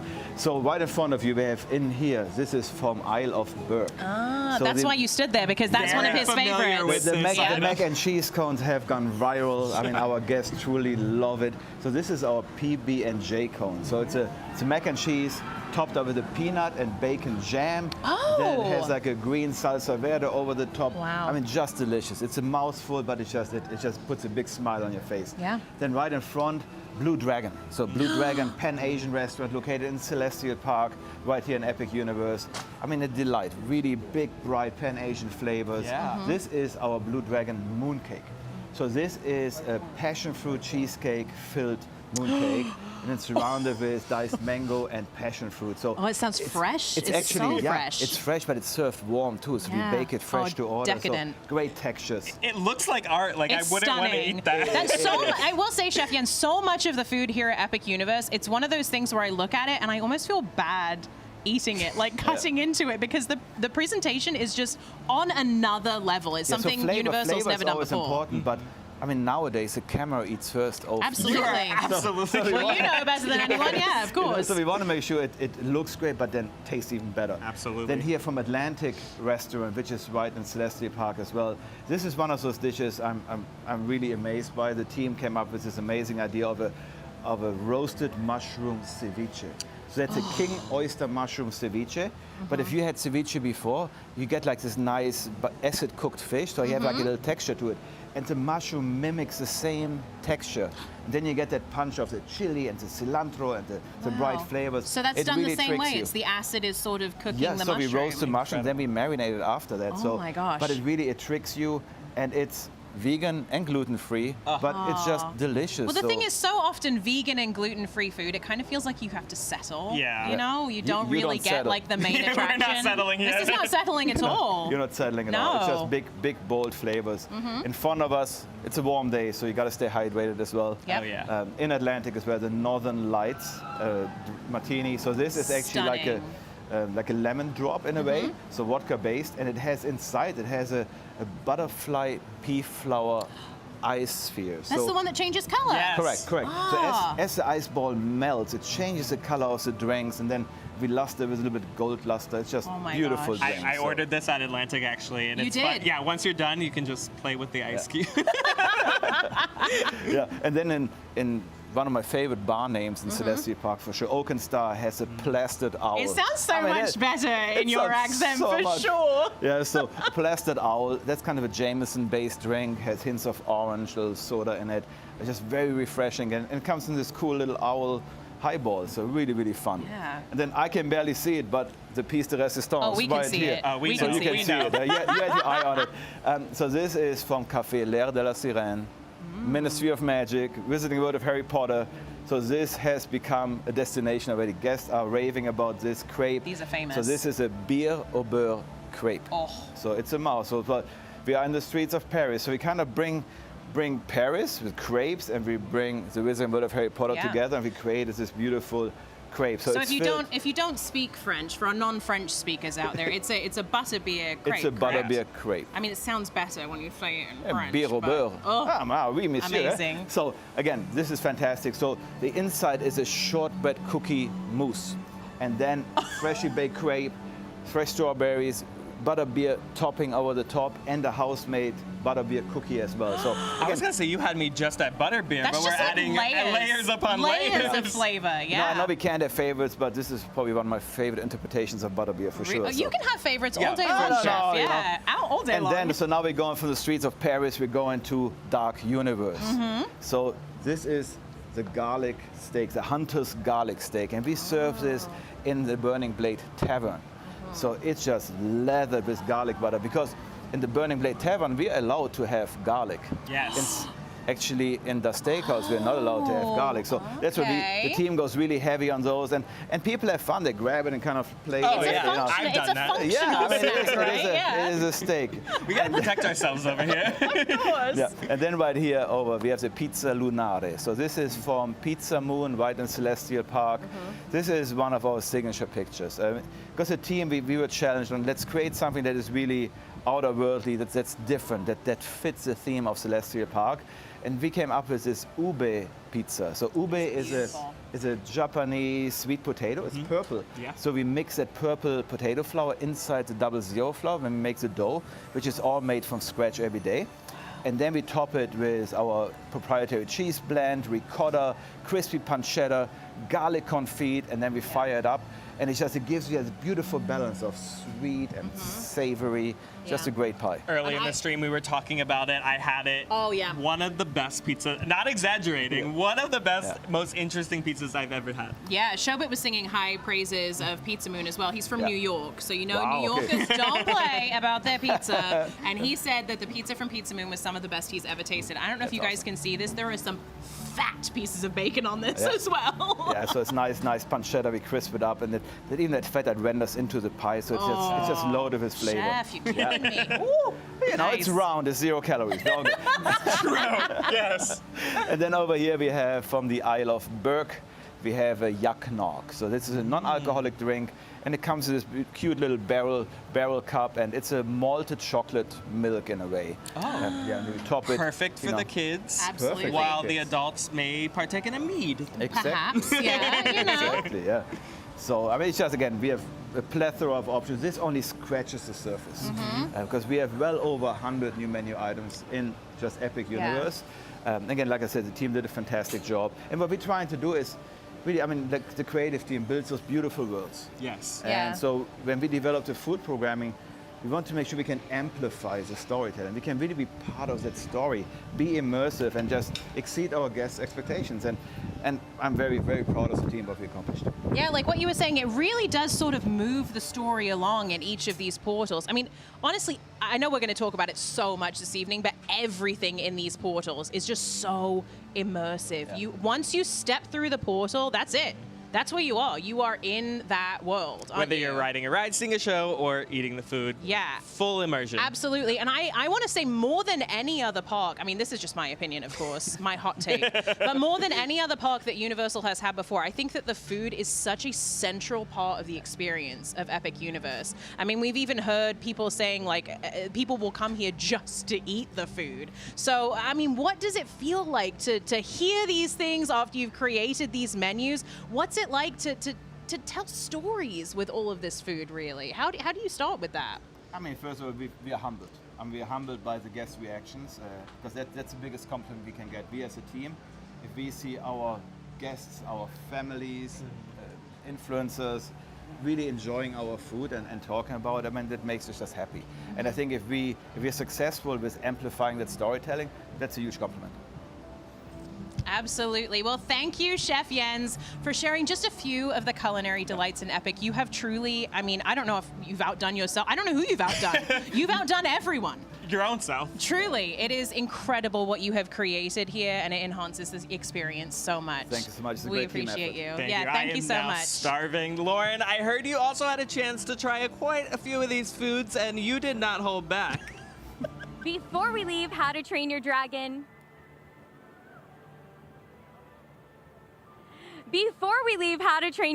Isle of Berk, we have a special interview for you straight from the blue carpet. Showit had the chance to speak with the one and only Gerard Butler, aka Stoic the Vast, from the animated and live action films. Here's a look at what he had to say about being at Epic Universe tonight.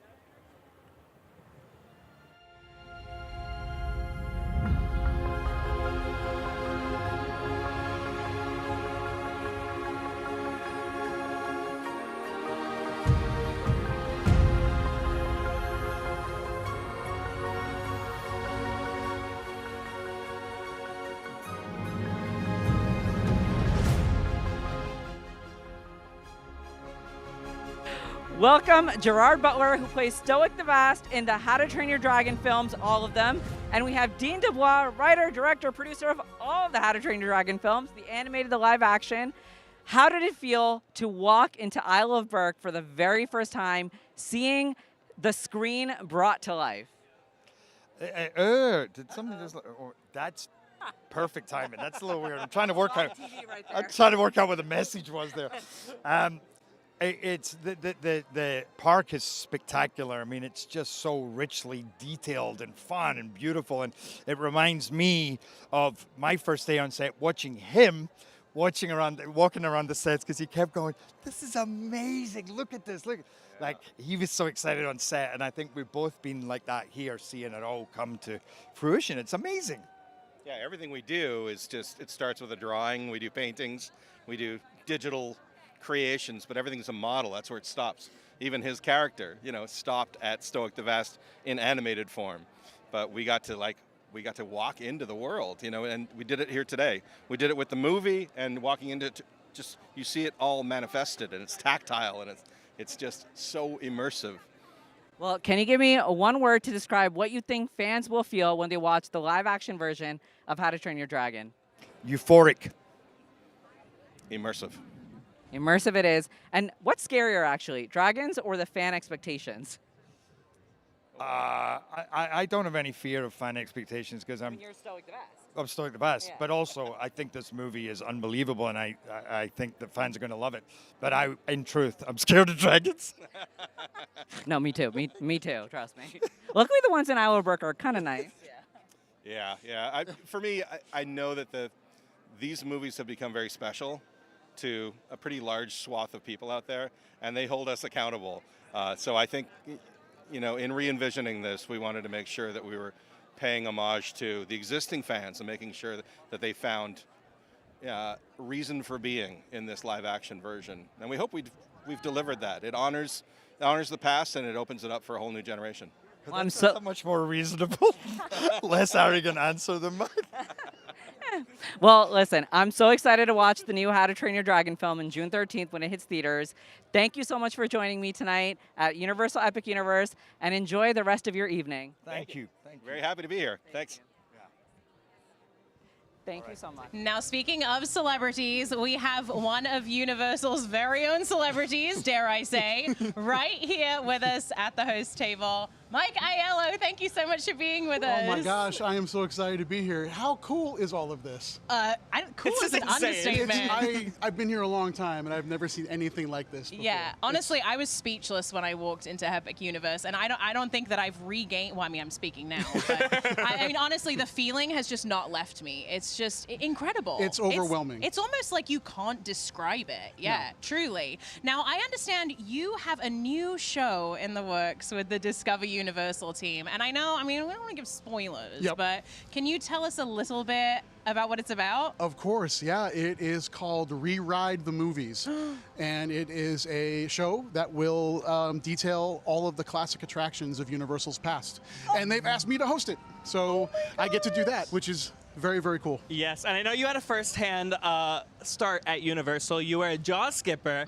Funny enough, so was I. You're kidding. I was on the closing team of Jaws back in 2012. Fellow skipper. Fellow skipper. Now look at us here. We're coming home. We're coming home. Incredible. Celebrating the 50th anniversary of Jaws this summer as well. But also, Mike, you've been a key architect at Universal Halloween Horror Nights event for years. Yes. You love monsters. I love monsters. We love monsters. How excited are you for fans to experience Dark Universe? I cannot believe that there is a dedicated home for the Universal monsters. Again, being on this journey in a small way over the last 3 to 5 years on this project, the idea that there's now a place where you can go and see Frankenstein monster, Invisible Man, brand new characters, Victoria Frankenstein. The fact that there's now brand new stories that we get to tell with these amazing, amazing characters that have stood the test of time.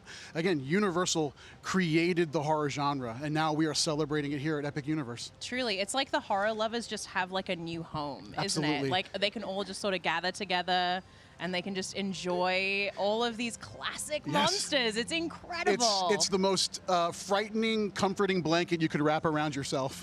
I always say the monsters are great just way. misunderstood. So it's just the misunderstood coming together. Absolutely, yeah. I mean, the Frankenstein monster is a tragic character. Yeah. Again, it's humanity left behind, Yeah. humanity forgotten, and the fact that again we have a place that is not only amazing stories, but so technologically advanced that presents these characters in a way that you've never seen before. I am a fan. Like I walked through that place, I had this much to do with it. Yeah. And to be with the creative team for a small portion of this journey and to live and breathe some of these characters and then just to walk into that place and experience it as a diehard fan.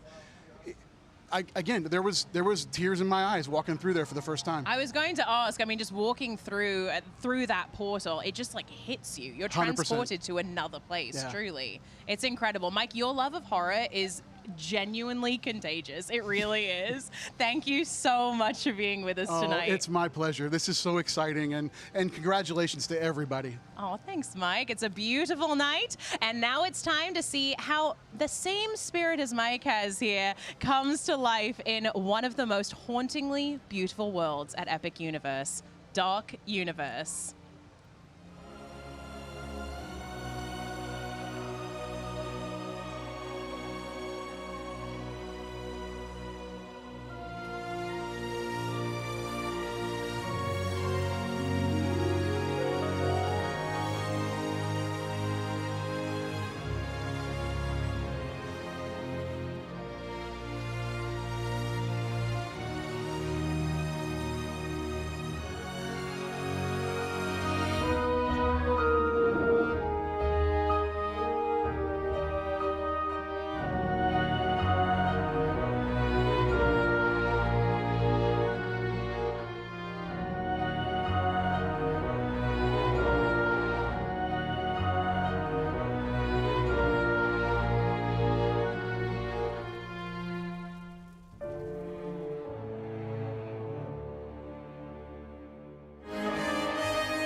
Welcome to Dark Universe, where myths and monsters come to life in this thrilling new world at Universal's Epic Universe. I'm here with Chris Frisella from Universal Creative, who was the executive producer in this ominous, electrifying world. When guests first step into Dark Universe, they're completely transported into this world that's just entangled with monsters and mystery. What was your vision for creating this world? The vision was exactly that, Lauren, just to bring those guests into the world of these Universal classic monsters. Yeah, so the details in this park are absolutely incredible. How did you bridge that gothic beauty with thrilling adventure? So I think what we did was we leaned into the stories, right? We took the places that these monster stories happened in, we kind of brought them all together. We had to blend the stories together, so it made sense to blend all the architecture, the backgrounds together as well. So it felt very genuine to each story, but also unique in creating a whole new place. Absolutely. There is overall this kind of like eerie but exciting feeling throughout Dark Universe. Excitement, adventure. And that's the thing, if it's adventure you're seeking, Dark Universe fully offers that. Let's dive into Monsters Unchained, the Frankenstein Experiment.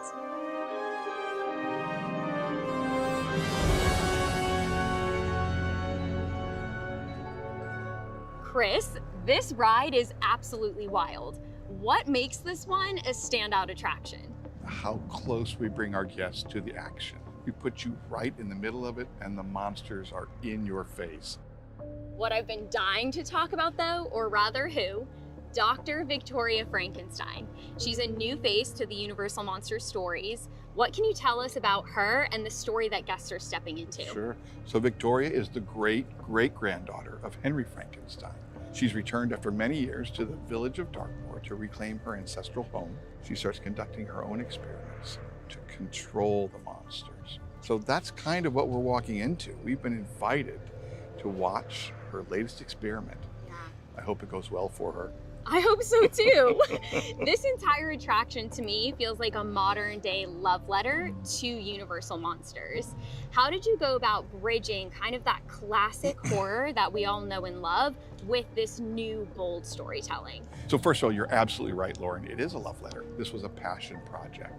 And we love these monsters. So we based the entire story on those Universal Classic monsters. Those were the foundation, the DNA of everything we created. We wanted to make sure that we really paid respect while giving our guests something new and fresh. And I do feel that you are fully delivering on that. But also beyond the thrills that we get here at Dark Universe, this village is filled with legends, okay? Let's take a closer look at Darkmoor Village. Chris, the village is filled with character and characters.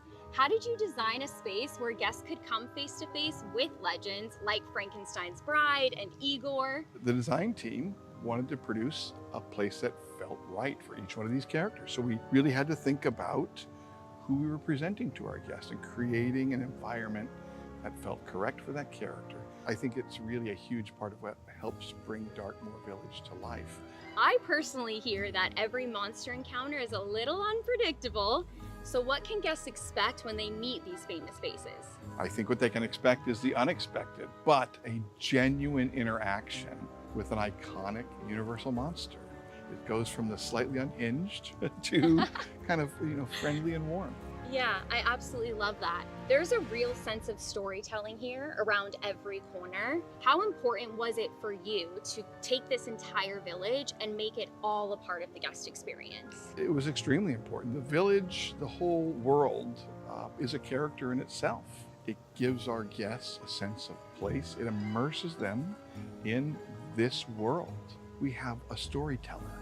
He or she plays the violin, and they relate to our guests those classic Universal monster stories. We want them to believe that they're in a world where the scientists are mad and the monsters are real. Well, beyond the thrills and chills, Dark Universe also offers unforgettable shopping, dining, and atmosphere.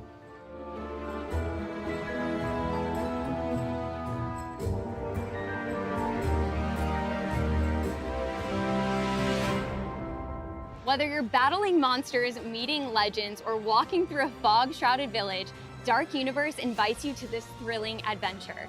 A huge thank you to you, Chris, and the entire Universal team for bringing this to life for us. There truly is nowhere like it.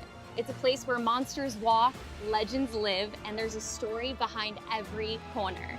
We can't wait for you to step into the shadows and begin your own adventure.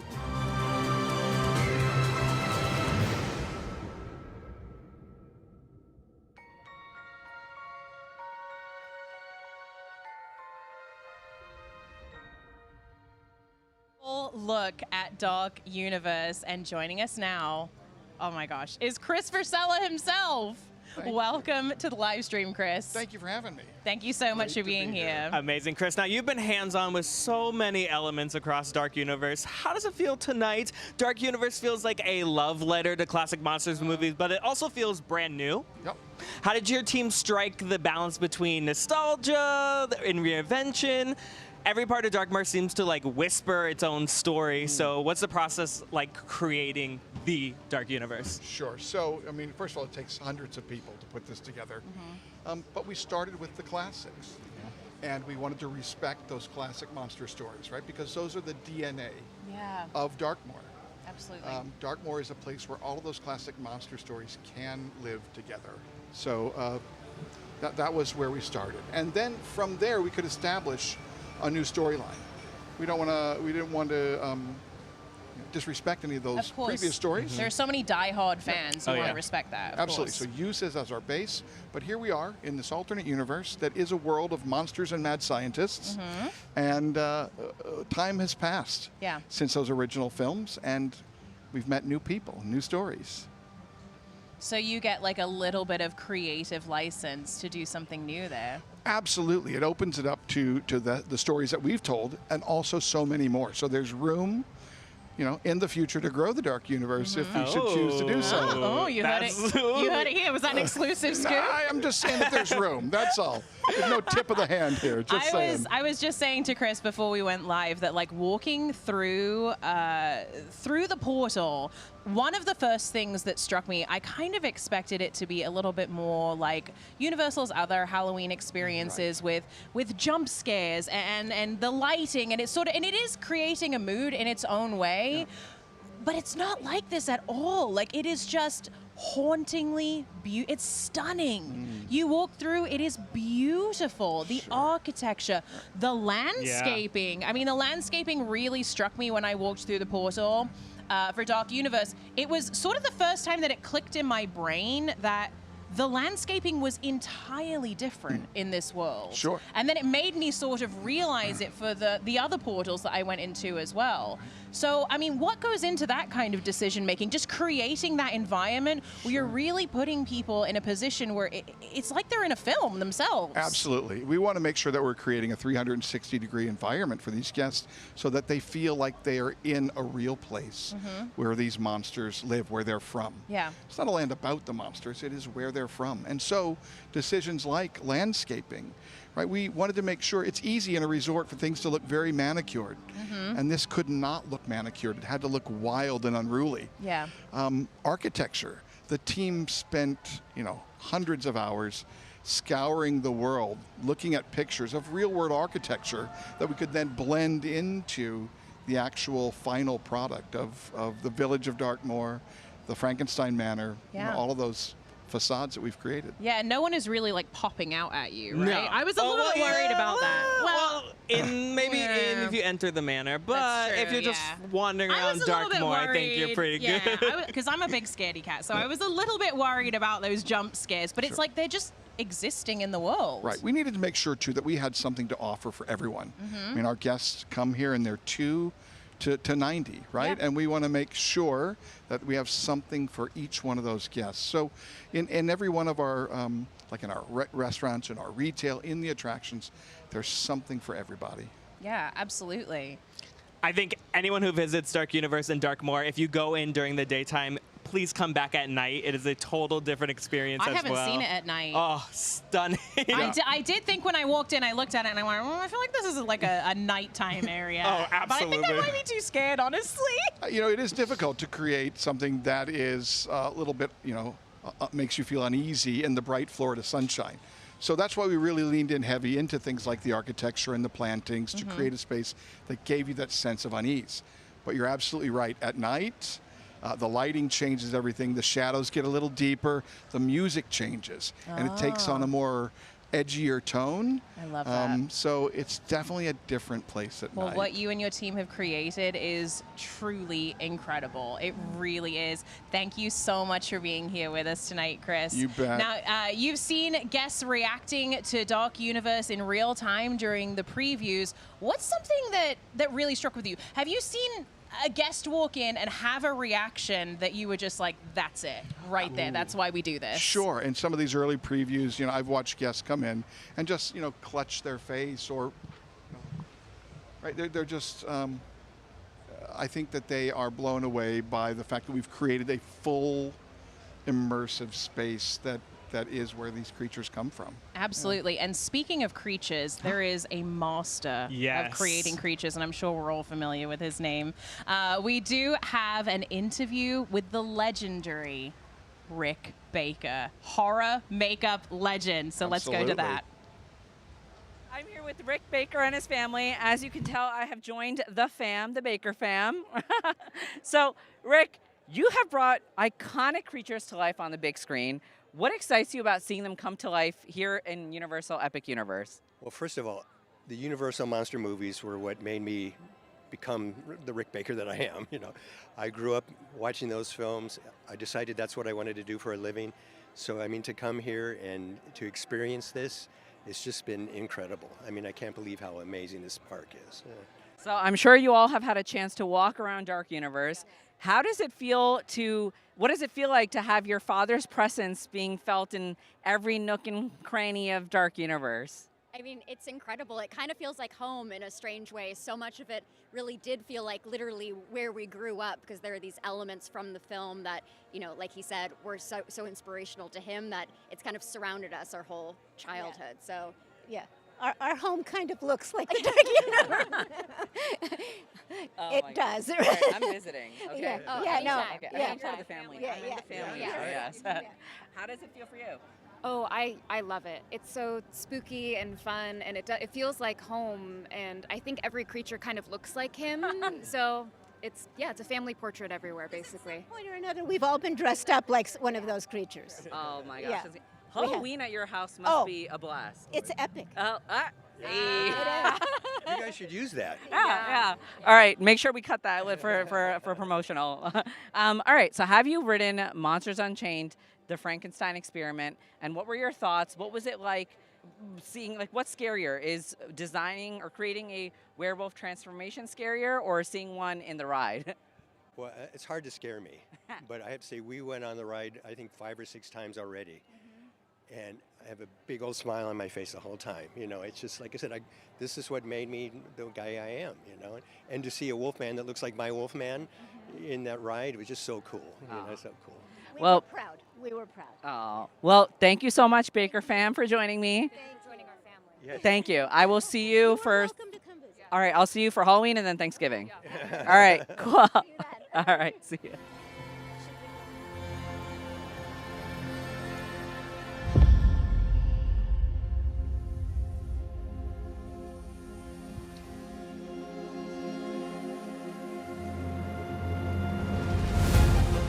Now, one of the very spooky and special things you can do in Dark Universe when you visit is the Darkmoor Monster Makeup Experience, which these two might know a little something about, but we'll get to that later. Oh, yeah. And we actually sent Nicole, our social media correspondent, to do just that. Nicole, rumor is you love the classic monster. So, like, are you ready for this?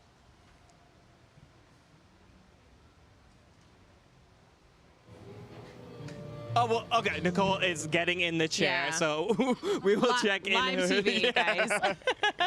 But Lauren, Nicole does love our classic monsters, and we're going to do Yes. something with that a little bit later. But, I mean, come on. This is like the elephant in the room here we got to talk about. I think we're going to go to Nicole. We just said that we're ready. Sorry, guys. Nicole, are you there? All good, all good. Nicole?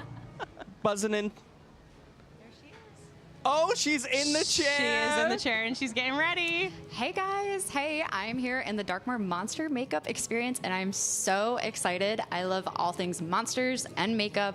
One of my favorite movies ever is The Thing, top 4 if you know, you know, and I think that's just a perfect example of how makeup and practical effects can make a horror movie just next level. So to say I'm excited to become a thing of my own, big understatement. A little nervous about what the chat is going to pick. It sounds like that's the plan, to have you guys vote on something. And you guys have been really nice to me in the chat so far. So please choose wisely. Choose something that makes me look good. That's incredible. We're so excited to see what's going to happen to Nicole. But right now, let's get to it. Come on. We've got 2 legends sitting here with us. We have to talk to them. Joining us to get this makeup party started are 2 guests whose work has brought some of the most memorable characters to life on screen. Please welcome Erin and Michael McCash.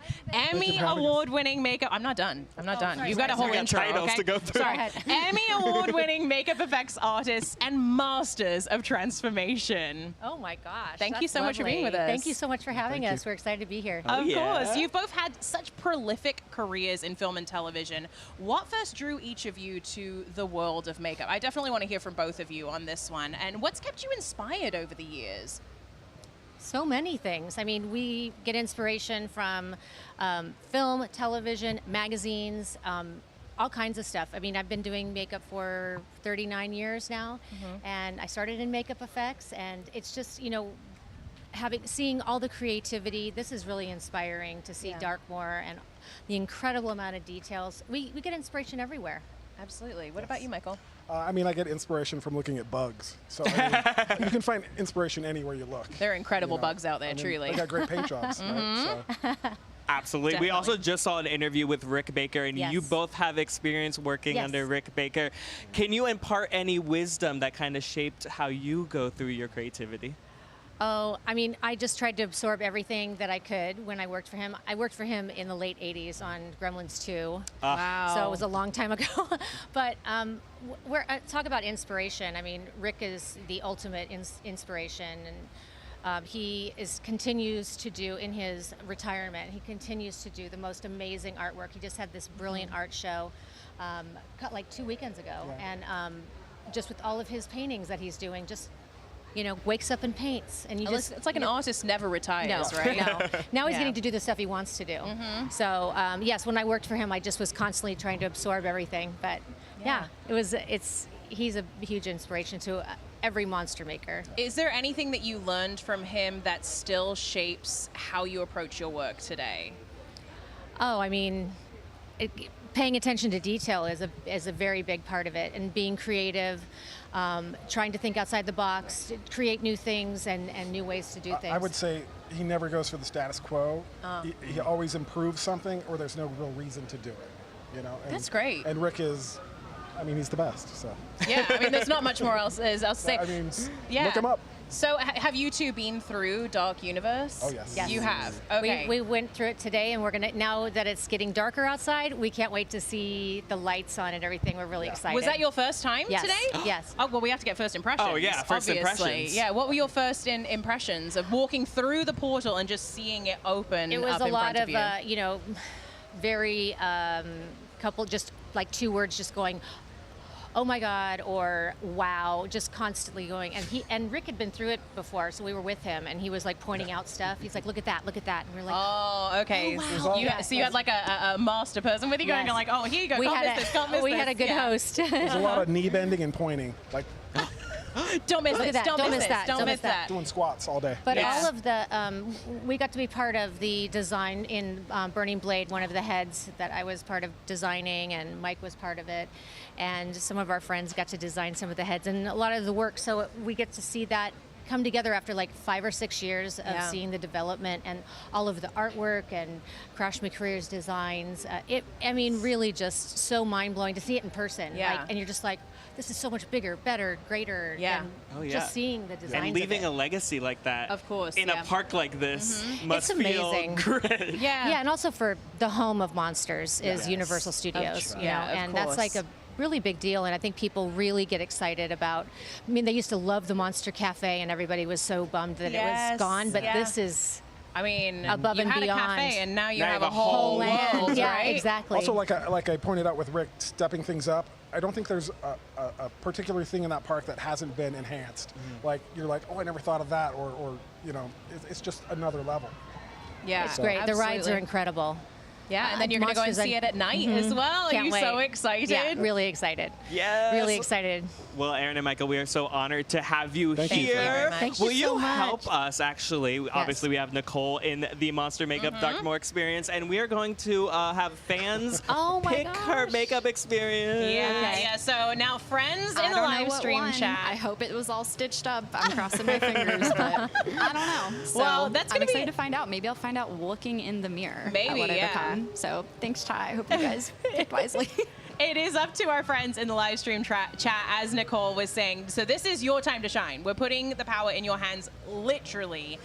Nicole is about to go through the legendary Darkmoor monster makeup experience. But what kind of creature will she become? It's not up to us. It's up to you guys in the chat. Absolutely, and as you can see, we have 3 options to choose from. Right here, we have all stitched up. Or we can have Love it. Nicole go into the moon eyes look. Oh, pretty. That's it's pretty, but It's beautiful, but do we really want that? her to be beautiful? And we Come on. also have the Bride of Frankenstein, which you saw earlier as well. There she is. There she is. Beautiful in her own right, but Yes. come on, chat. Come on. Help us out here. Now, voting is happening right now in the chat. Just cast your vote in the poll. Whichever one gets the most love, that's the monster Nicole's the going to transform stitches. into Which tonight. one do you guys like? like? All stitched Ooh. up? I like all Actually, stitched that's up. my Stitched up favorite too. too. Yeah. So okay, so not to sway the chat or no, anything, no, but no swaying. The No moons are prizes. pretty. legendary makeup artists here choosing They're all stitched beautiful, up. but I Come really on. like. I love the green and the stitches. Yes, but gorgeous. again, it is up to you out there in the chat, so choose wisely or mischievously, and we'll reveal the winning look a little later in the show. Trust us, it is going to be epic. Aaron, what is it about monster makeup like that tells a story? Why do people love it so much? I think people really love to, become something else, and to also be scared. Being scared is like very exciting. Yeah. And it also harkens back to when you're younger and you go trick-or-treating, or like it just brings that joy. Yeah, I didn't think about that. You know, yeah.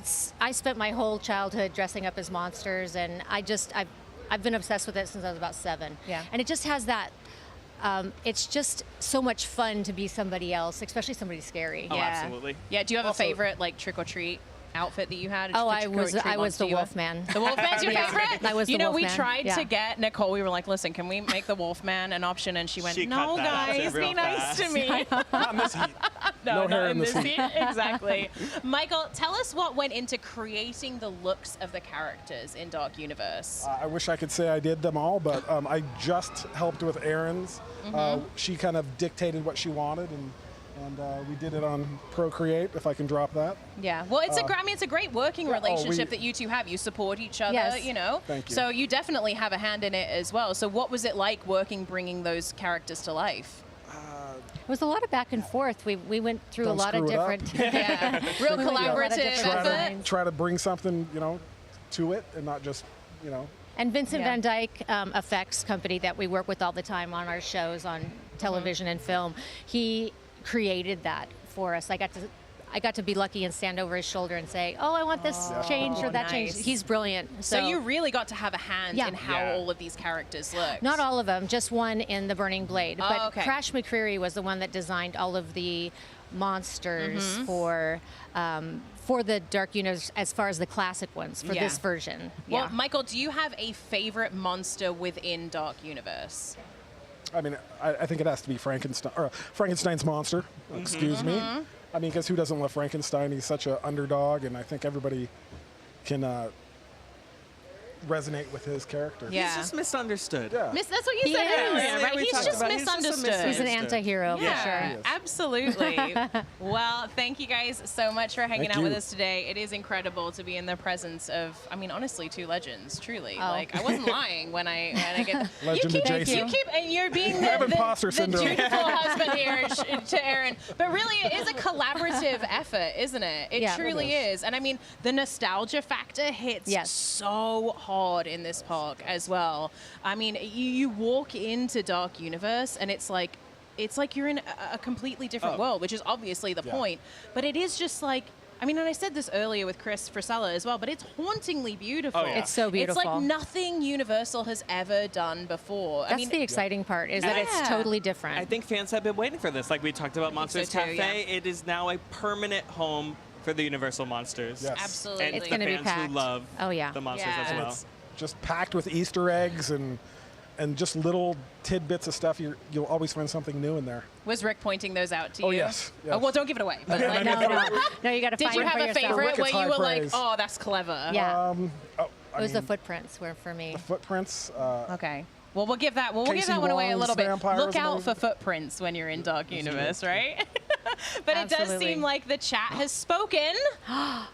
I'm so excited. Who wins? Ooh, and we've got Yasmin in the truck looking at the results. So what's it going to be, Yasmin? Hi guys, the winning look is Bride of Frankenstein. That's an excellent one.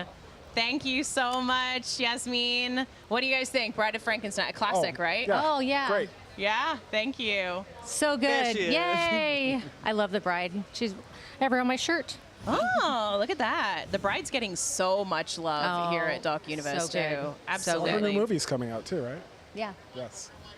Reports from one flimsy AirPod in my ear that I am going to be Bride of Frankenstein. So that sounds like a hot ghoul summer to me, which is what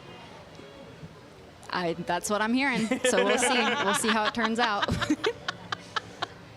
Well, She seems so excited. Yes, well, we'll check in with Nicole a little later. We'll see how that turns out. But Erin and Michael, thank you so much for Thank you, joining guys. us. We appreciate Enjoy your you. night. Thanks so it much was for our having pleasure. us. It was definitely our pleasure. Yeah. Have a great rest of your night and Thank enjoy you. Dark Universe and Can't the dark, wait. right? Yeah. Now, we've seen how monsters are made, but now it's time to see what happens when they break free. Deep inside Dark Universe, there's one attraction where the legends don't just come to life. They come unchained. Let's take a look. Welcome to Dark Universe, the gothic heart of Epic Universe. I'm here with Greg Hall from Universal Creative for an inside look at the madness, mayhem, and monsters behind the thrilling attraction, Monsters Unchained, The Frankenstein Experiment. Greg, we have to talk about this brand new character that we're introduced to in this attraction, Dr. Victoria Frankenstein. We're so excited to introduce Dr. Victoria Frankenstein. She's a great-great-granddaughter of Henry Frankenstein, the creator of monsters. Now, she's here to prove to the world she will succeed where others have failed, and that's controlling monsters. And that's why we're here, to witness Victoria's final experiment, and that's controlling Dracula. So we're not just meeting Frankenstein's monster. We are introduced to a full lineup of Universal monsters. What inspired that Unchained approach? I've never worked on a single project that's more universal than this ride right here. So we had to introduce this interesting catalog of amazing creatures to our guests. It's not just an attraction you go through a line and you enter. It's a complete transformation of the guests entering a new world. Because we started to see some of Victoria's experiments and some hints to what's going to happen to them on the attraction, how strong the monsters are, and the mysteriousness of some of the monsters. It's the most advanced queue that we've ever made, ever, since I've been here for 16 years. So the way the characters interact with the guests, the way they talk, the way they move is so lifelike. You'll never see it anywhere else. How did your team build suspense before guests even get on the ride? We packed so much information into this queue. There's a lot of psychology to this. We know you can't scare most people more than they can scare themselves. So we have to give them that ability to think about different elements. We actually met with real morticians to be as realistic as possible on all this information. So there's a lot of data that's true, realistic, and authentic, and that's what we want to give to the guests. That actually gave me chills. I love talking about this. So let's just dive in. Right. Let's fully talk about the monsters. It's what we all want to know. Yeah. How did you go about choosing which iconic creatures actually made it into the attraction? Oh, there's so many to choose from. And we want to make sure that we pick the most iconic that guests could relate to. And at the same time, we want to pick the coolest we could think of. Of course. Was there a particular monster that was especially fun or maybe even challenging to bring to life? We have monsters in the attraction that are flying. Dracula's literally levitating in front of our guests. We have walking figures in our attraction, and we never had this humanoid figure at this scale walk. So that was awesome as well. It was always a challenge, but at the same time, it doesn't feel like a challenge when you're having fun. Okay, Greg, no spoilers, but what can guests expect once the chaos begins? We like to call it multi-sensory storytelling. We've implemented new technology, even in our ride vehicle, that creates a sensation of touch. There's maneuvers that we've nailed and perfected. You think you understand what's going to happen to you, and then there's a complete new surprise once you interact with a new monster. The guests are never going to know what's going to happen to them, and it's awesome. That is awesome. For fans of Universal Monsters and thrill rides, how does this blend both of those experiences together? We broke it down to 3 tenets, and that's legacy, mystery, and thrill. Legacy being the Universal Pictures legacy. We wouldn't be here without these iconic films and the success of them. So we want to make sure that when we're designing every element, it connects to the legacy or there's a hint to it so it feels authentic. Now, mystery, we wanted to make sure that it had the same feeling as what happens in the films. That, there's a moment of, what's going to happen to us, what's next, anticipate. And then there's thrill. You have to have monsters in your monster ride, and we have a lot of them, and the lineup's insane. Thank you again to Greg Hall for sharing the science, the storytelling, and the secrets behind Monsters Unchained. Get ready to step inside the lab, dodge the mayhem, and face the monsters, all inside Monsters Unchained, the Frankenstein experiment.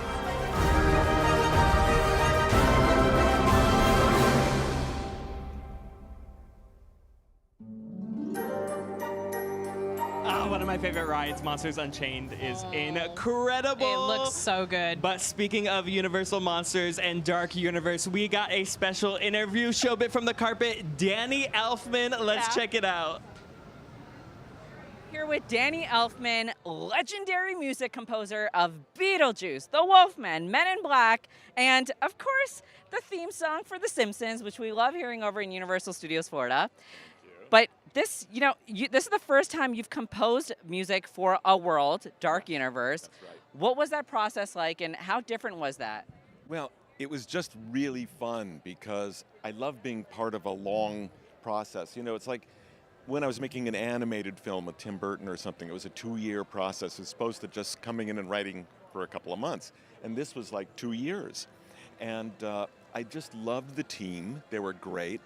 And what's so exciting is seeing first like drawings, then better drawings, and then 2D renderings of like all the motion and everything, and then more rough. It's still rough, but it's getting better and better. And then coming here today and go, oh, that's exactly what I was being described, and there it is for real. And it's just very exciting being a part of it. I mean, it's so exciting because Dark Universe really draws from Universal's iconic monster legacy. Did you revisit those films too? Yeah, it's like I don't even need to. It's so much a part of my DNA.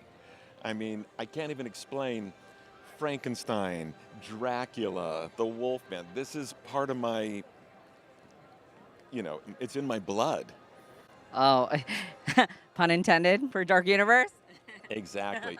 But no, seriously, I mean, I really did. I was a monster kid.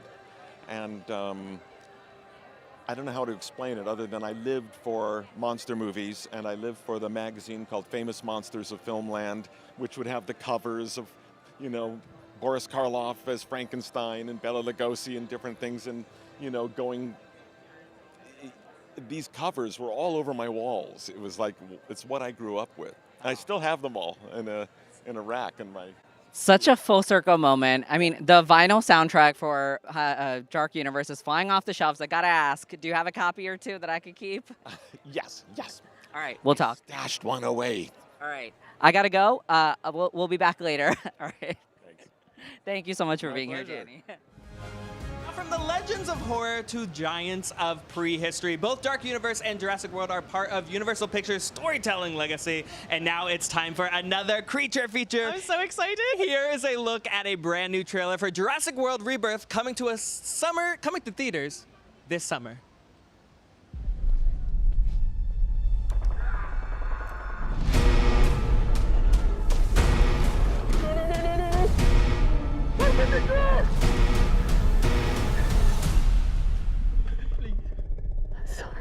Please open the door for me!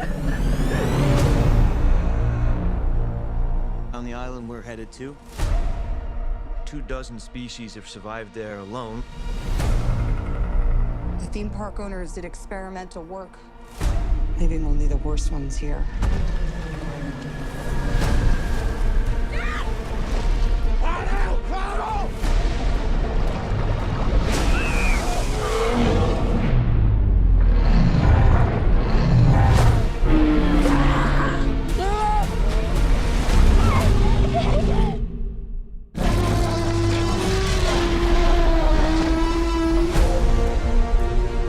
Don't see that every day. Or ever.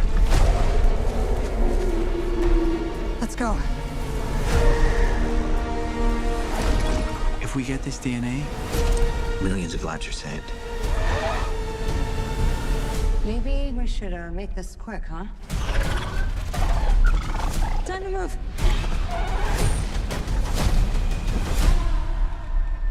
We put ourselves in a place where we don't belong. Survival is a long shot. That's kind of our specialty. She's scared. What is she scared of? Come on! Run!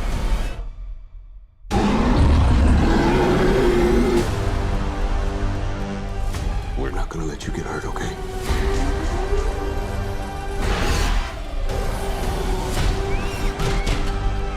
Hey! Then was a source. We found it? No, it found us.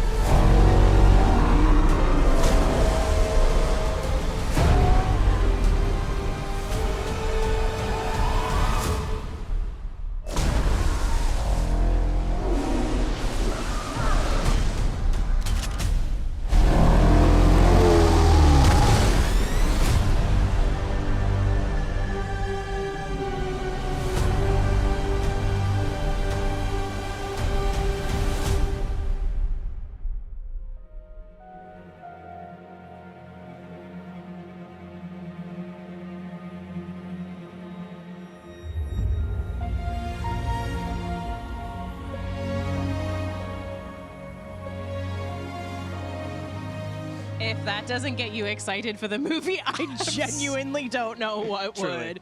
So from the jungles of Isla Nublar to the shadowy streets of Las Vegas, Universal's creatures are making their mark far beyond the theme parks. Joining us now is Shelby Honey from Universal Creative, who helped bring Universal Horror Unleashed to life. Now, this is a brand new experience that's opening this August in Las Vegas. Shelby, thank you so much for being here with us this evening. Thank you, guys. Excited to be here. Yeah. So what does Universal Horror Unleashed represent for Universal? I mean, it's sort of like the next chapter in the legacy of horror.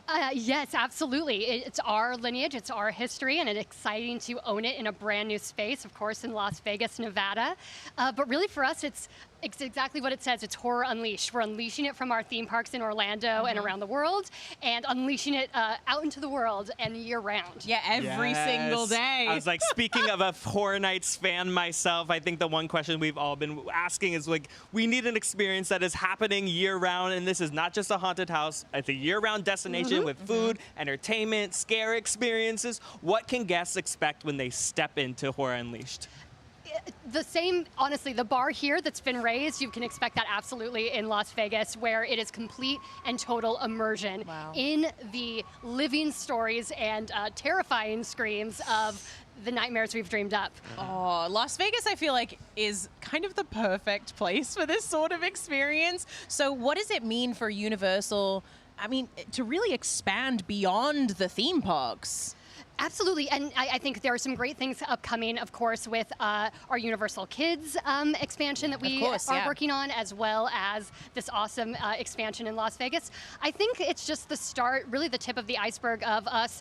Our guests have been coming to us for so long, and now we're excited to get into a new market and share with guests who maybe haven't experienced the full breadth of our products here. I am a little bit biased. I am actually from Las Vegas. Hold on. So is this why you picked Las Vegas? I don't say it was not an insignificant factor, but I agree with you. It's a totally a destination in and of itself, and it's a different type of entertainment. What we do, the immersion of it, the character performance of it, exactly the entertainment.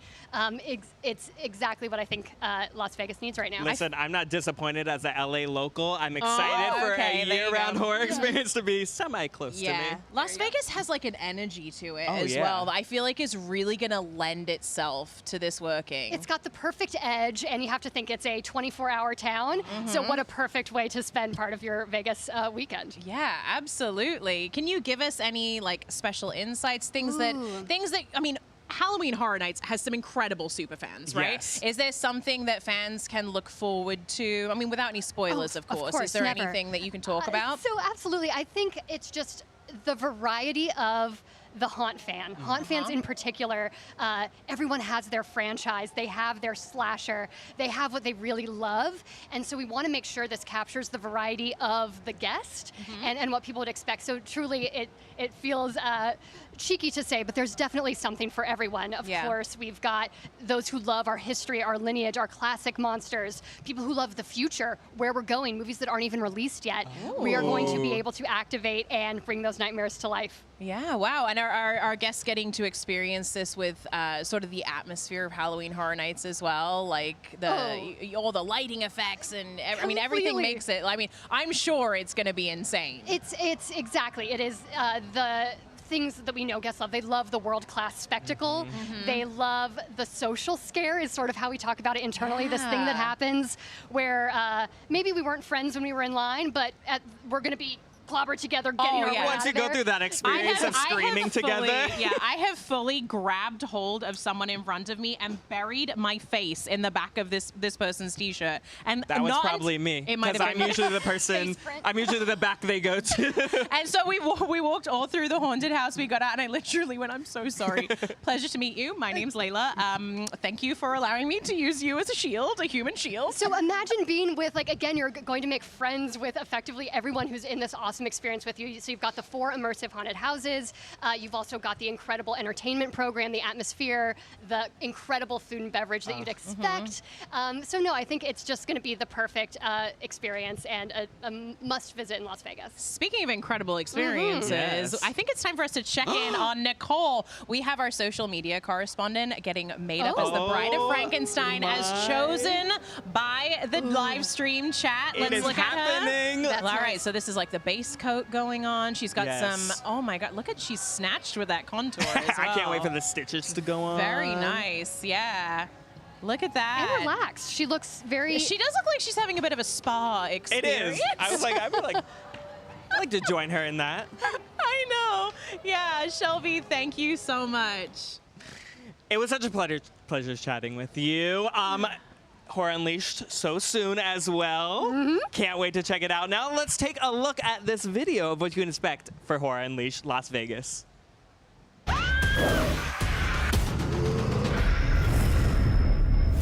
Bringing horror to life for Universal is very meaningful because Universal created the horror genre. Universal Horror Unleashed is a brand new immersive experience. This is a test of courage. This is a place you want to go with your friends to show them that you are strong enough to face your fears and live to tell about it afterwards. In a decrepit warehouse in Las Vegas, ancient artifacts have been brought in and collected, and their cursed energy has been contained within this warehouse.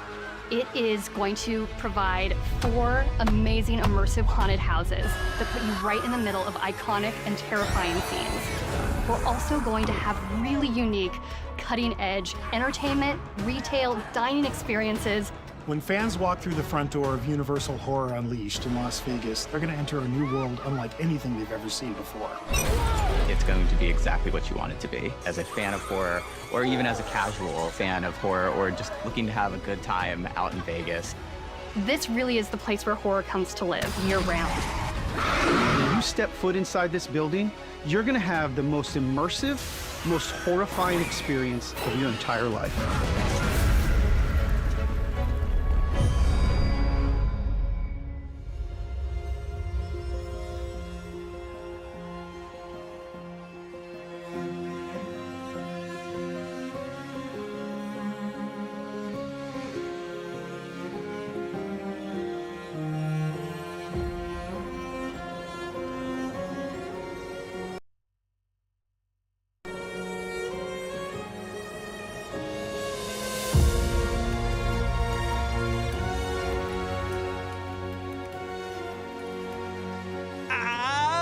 I am so excited. We were talking over the break. I know you're so excited about this. I am a huge horror fan. Horror nights, give it to me. I need it all. Yeah, you were saying you get what, frequent fear passes Yes, I to get both coasts? Yes, you living in nutter? LA, I love Orlando as well. I get a frequent fear pass to Orlando, frequent fear pass to Hollywood. I have to do it all. Oh my gosh, look at you. You're the opposite of me. I'm such a scaredy cat. I'll take you. I'll take you. We can go through it together. Okay, I'll bury my face in your shirt for real this time. From the edge of the Las Vegas desert, around the world, and back to the heart of Central Florida, Universal is really pushing the boundaries of entertainment in every direction. Oh yeah, and while Epic Universe is a bold new chapter, it is far from the final one. The momentum is just getting going right here at Universal Orlando Resort. It's an incredible thing to be a part of somebody's vacation. In so many ways, our parks and our resorts are just such a natural way to get people to feel a deep sense of connection. These are memories that they will have for their whole lives. Universal Orlando has always been a family vacation destination. Over the past 35 years, we've grown to a fully developed, integrated resort destination comprised of multiple theme parks, hotels, city walk, everything you can possibly imagine to spend your entire week to create a full vacation destination. Epic Universe is going to be a game changer in terms of how much time that people are going to want to spend here, where they don't have to think about anything, but they get to feel everything. Epic Universe is a whole new kind of theme park. We're creating these 5 immersive worlds. And each one of them an amazing, compelling storytelling experience. It's not just opening Epic. The entire resort has something new. 4 theme parks, 11 hotels. Everything is there for you.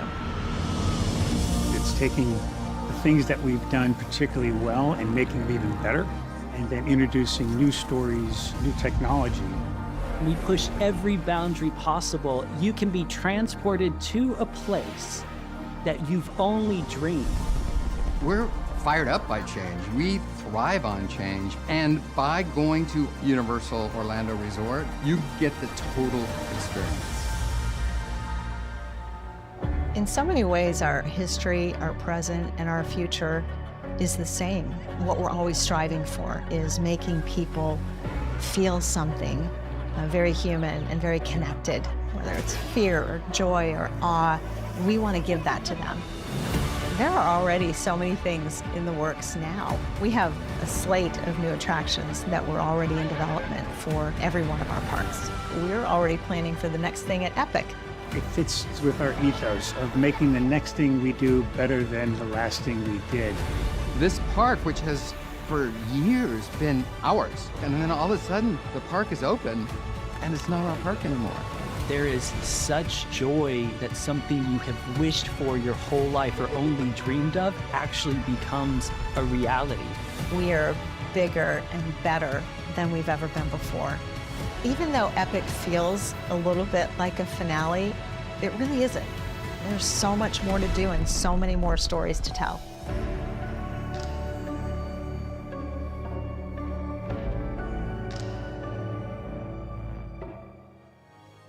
You guys, it is so amazing out here at night. Celestial Park, once it gets dark, I'm telling you, because something different. It's entirely new. The energy shifts, the music changes, the fountains are dancing. I'm obsessed.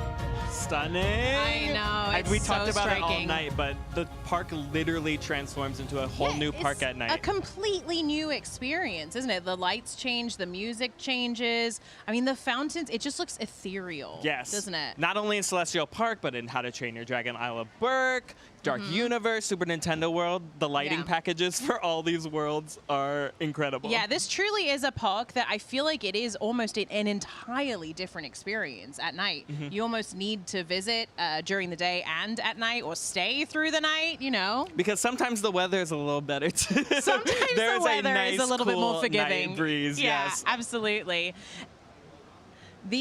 And of course, if you're staying in the hotels, I mean, the Grand Helios. That's the big one, obviously. Yes. But you can look out on the park. You can see all of these incredible lights. You can see how the park just comes alive. And now you've spent time in Helios. Yes, haven't I you? actually had a chance to stay the night at the Grand Helios. I had a park-facing view. Ooh, I don't all right, even know bougie. if I slept because I literally just put myself against my bed and opened the window shade. Those are and just, floor-to-ceiling windows, and too, so it's like you can see everything. Just looked out the whole night because it was just like, am I looking at what I'm actually looking at? I am. Yeah, like, what does that feel sitting like? in a bed over an entire theme park. Yeah, it almost feels like you're living in the theme park, which I'm sure Yes. is like an incredible experience. Yes, especially also if you're there during the day, you can see day guests walking around. You can just see the entire park comes to life. And even when the park closes, entire lighting package stays on. Wait, hang on a minute. What do you mean? Yeah.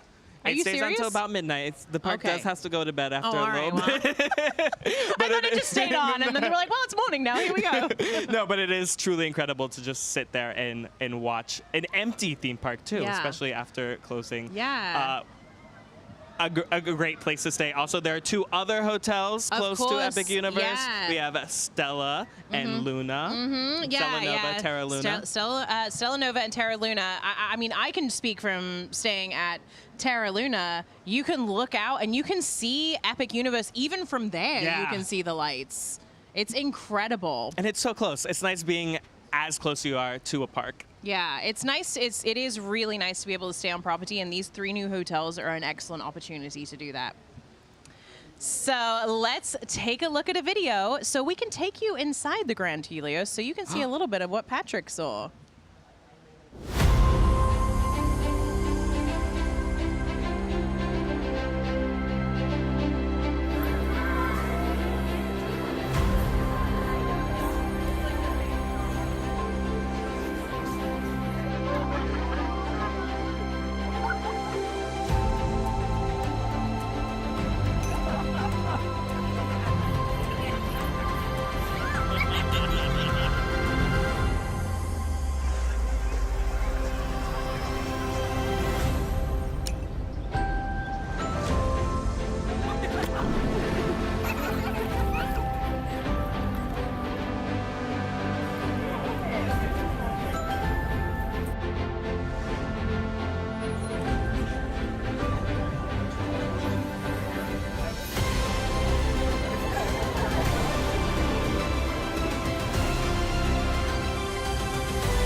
Welcome back. Now, if you missed it early in the stream, we had our celebrity correspondent, Showit, on the blue carpet. And he actually got us another special interview with Andy Cohen. Let's check it out. Showit, take it away.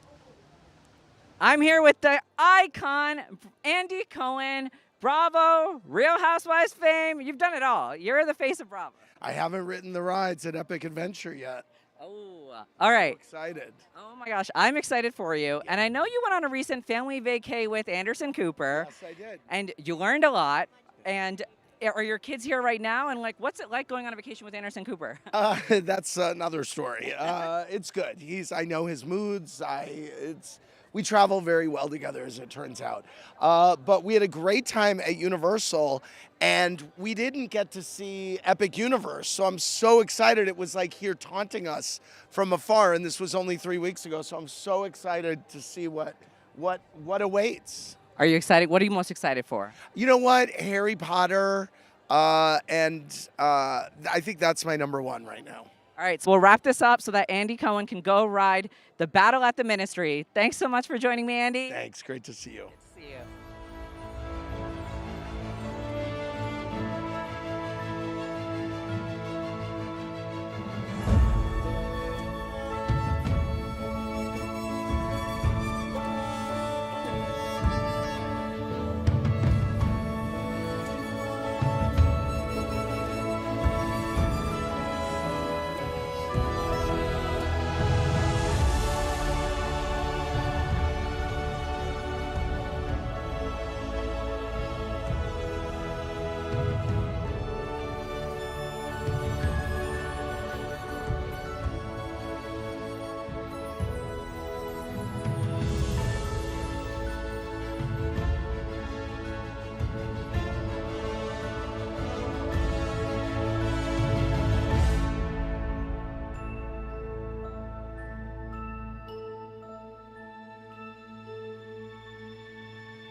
Now, it's been a minute since we've heard from Nicole getting her makeup done, and I was just thinking about it. I think we should check in with her. Last we saw her, she looked like she was having a luxurious spa experience. The black lip is here going it goes. on. I mean, honestly, the iconic black lip. She looks incredible. Yes, if you missed it, we had fans vote on Nicole's makeup, Darkmoor horror makeup experience, and you have chosen The Bride. So she looks like she is almost done. Yeah. I got the makeup done of the sweaty, sunburned park goer. Oh, it looks great. Yeah, they do that here, I think. Very realistic. An excellent makeup experience. Well, welcome, guys. Lovely to have you here. We have the new rock stars with us. Hi. Incredible. Now, we've got Celestial Park is obviously stunning to look at, but it's the music that really gives the world its soul. Do you have any sort of takeaways from walking into the park and hearing that music? I mean, just from being YouTubers covering Easter eggs, I was like listening for what kind of deeper themes and trying to analyze the music. And I was just so impressed with Solaris, just like sticking to this beautiful speech and welcoming us into each portal. So I just felt like it was her theme, and I'm not going to be able to hear that music without thinking of her. I know. It's crazy walking through each portal, hearing the music, and like feeling like you're inside of that world. Yeah. It makes it so realistic. Yeah. Do you have specific things that you are sort of looking for when you're walking? I mean, because obviously you're content creators and you have sort of an agenda of things that you need to get done. Can you walk through the park and really like experience it and take that all in, or are you sort of like thinking of things that you need to look for and you need to point out? How do you balance that? I mean, I feel like we are robots that just see our entire world through like a red filter, like Easter egg, red arrows. Circle arrow. Sometimes it's like that. This park was so well designed to where every corner you look at, there is some detail that was snuck in there by a designer. Yeah. And like just going through the line at the Ministry and seeing like Ron's Horror Locker or the empty portrait of Pius Thickness, who only served as Minister of Magic for 1 year until his fateful end. An encyclopedia of knowledge over here. We went through the Monsters Unchained ride a few times, just slowly through the queue, letting people go past us because we wanted to read all the signs. And like we learned that like the Frankenstein's monster you see was the version 1 that burned at the burning mill, and it's like it's so realistic and it really pulls you into that experience. And there's so much story and backstory that you can learn about each time you go through the ride. It's fascinating. That's amazing. I usually say that Patrick is my encyclopedia of knowledge, all things theme park. Like, there's some competition over I'm sure here. we both have been leading up to the anticipation of this park opening. Oh, yes. So I have to ask, you've experienced the park now. Do you have any favorites? Do you have a favorite portal, favorite ride, maybe favorite food? Oh. I know it's hard to pick just one. Oh, we saw the Untrainable Dragon show. Oh, so good. And I don't want to spoil anything for it, but it is more than you think it's going to be. Isn't it like I said it's the best theme park show I've ever seen. Yes. I want to say it's like on par with some of the best just theatrical presentation shows that I've ever seen in New York, London. Oh, I mean, it's gorgeous. Skip Broadway. Come to Orlando. Does Broadway have dragons? I don't think so. You can't have a cone of mac and cheese on Broadway. That's you know what I mean? That's true. Yeah. So, Untrainable Dragon, one of your favorites. One of the favorites. Do you have a favorite portal? Overall, I think the Dark Universe was just my kind of vibe. Yeah. Just the fact that I could go into a tavern, and drink from a flask was really fun. Just really makes you feel like you're part of it. We were talking about it earlier and just saying that it is such a hauntingly beautiful world. Yeah. The architecture, the landscaping, it really gives it a vibe that you wouldn't necessarily expect from Universal that does Halloween Horror Nights and things like that, which is more of that scare factor. Yeah. And this is more of just that immersive sort of haunting vibe. I will say when they locked me in, I turned to Eric and I was like, I think I'm scared to be on this ride. I think they're going to scare me. There's a few little jump scares there that I got a little freaked out about for sure. Yeah, definitely. Now, did you get to experience the Dark Universe at night? Because we were talking about how each portal seems to transform from day to night. Oh, we haven't seen it yet. I can see it from we here. gotta add that to the checklist. But I mean, gotta get over there. We were in the Isle of Berk as the sun was setting, and it was and the torches started to light. It was beautiful. Did you run into any Vikings? Oh, They seem to be too many everywhere. Vikings. Some mean Vikings. We got heckled by a couple of Vikings. I got asked where my beard was. Oh no! It was very sad. I gotta start growing that out. And I have kind of a beard, and it wasn't enough for them. It wasn't enough. It's not enough of a Viking beard. I don't think so. Oh my gosh, did you guys meet Toothless? Oh, we did. We did. And I was fortunate enough to meet Toothless with Twig. Hiccup tried to get in there, but I was there to You're meet like, no, Twig. Twig. Yeah. I said, Hiccup, wait your turn. I'm here to meet Twig. Yeah, I saw Hiccup coming back, and I said, Hiccup, I've just been talking to Toothless, and Toothless has just been telling me how much he misses you. And there's nothing else going on. As a special bond. Yeah. Of course, did you run into any of the baby dragons? We have Rough Runner, Dart, Pouncer. We did see a few of them. We saw some hatch in the show. They were flying around. Absolutely. There's some eating some fish, I noticed. Yes. Yeah. I did see them Adorable. right before we got blasted with some ice from that dragon. Yeah.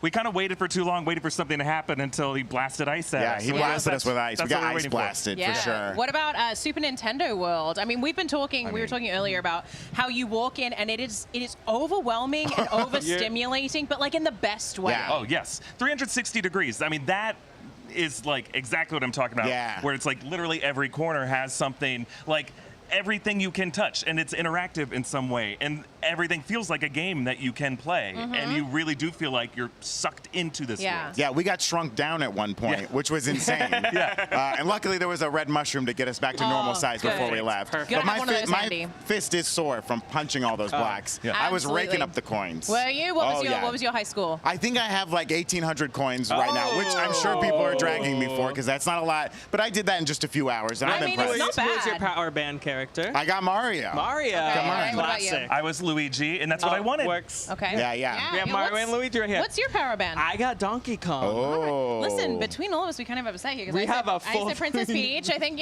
we've got the whole family here. Beautiful. Awesome. Yeah. Well, so you guys have been walking around this evening. When you first came to Epic Universe, when you first walked through the Chronos, what was that feeling that you had? I mean, so much anticipation surrounding this park, obviously. Years and years of anticipation for people like yourselves who have been following this. You finally walk through the Chronos. It's finally real. It's tangible. Everything is right there in front of you. The music swells. You can see all the sights. What's that feeling like? I mean, it's almost overwhelming. Like, it's insane how real it all is, and like how you just get totally immersed in it. And I'm still reeling from like walking through the Floo Powder, going into the Ministry of Magic. That is the most unbelievable thing I've ever seen. It's bigger than I thought it would be, and I'm still blown away by it. Yeah. Like, I'm just amazed at like how well it's designed to where they can. Like the order in which you see things seems to be by design. Yeah. Like you're rounding a corner and there's that awe moment that, I can see exactly. It just keeps going as well. There's like, it just seems like an endless world. It's not just like a corner of something. Absolutely. It doesn't feel confined. I think the scale is what has been most mind blowing. Yeah. You know, like it just seems like, this street will just keep rounding corners and it can spend all day in this part of the park. Absolutely. Well, something that isn't quite endless is Nicole's makeup. So we're going to check in.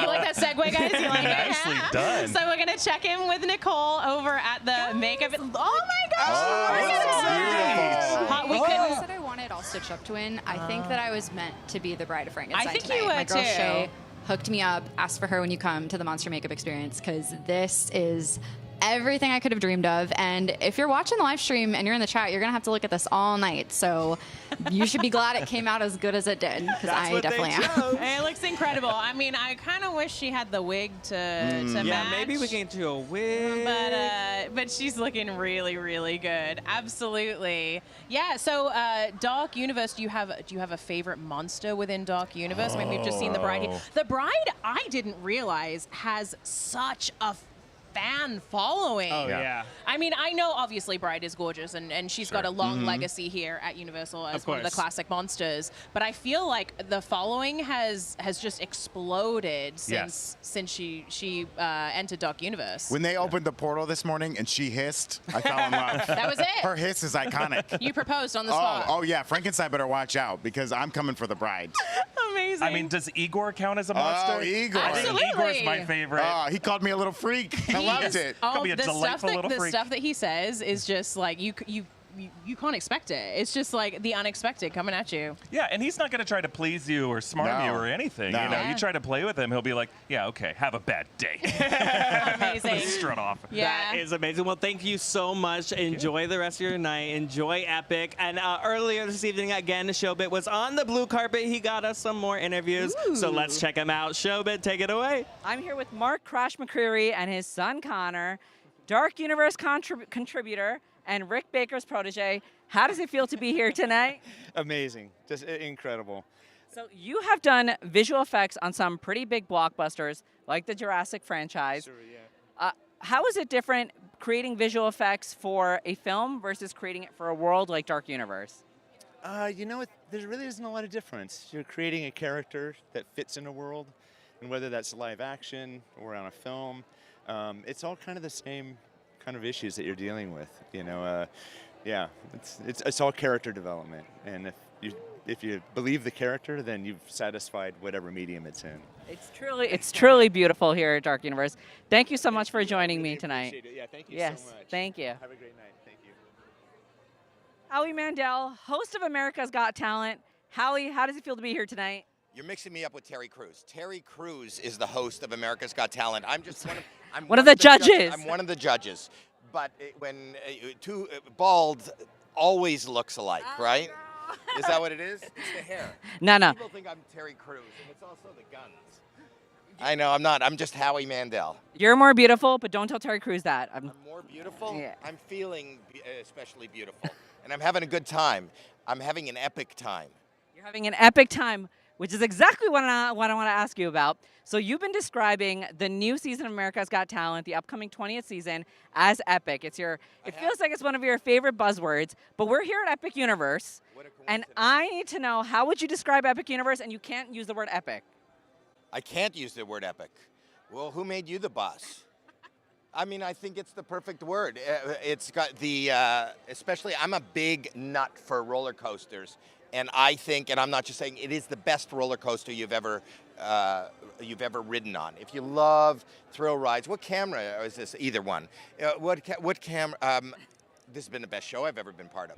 But I'm just saying, it's the fastest, scariest, most fun roller coaster I've ever ridden.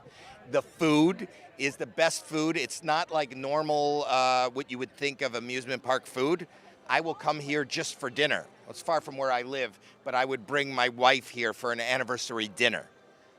It is amazing food. I'm not just saying that because you got this and this. It truly is. We are elevating theme park food here in Epic Universe. Elevating theme park food. You're elevating the theme park experience. I just feel elevated. Okay, so are we getting the golden buzzer from you? Well, that's just on the show. But if there was a golden buzzer for theme parks, it would be epic. I would hit it, and we would be showered with confetti. There it is. That's all I needed to hear. Thank you so much, Howie. I thought it would be sunnier than this. I brought an umbrella. I could use that, honestly. It's perfect for me. Why? Short size, fun size. No, this is just so that I don't have to wear sunblock or. Alrighty. Well, thank you, Howie, so much.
Welcome back, everyone. I am so excited to share a new exciting show I've been working on at Universal.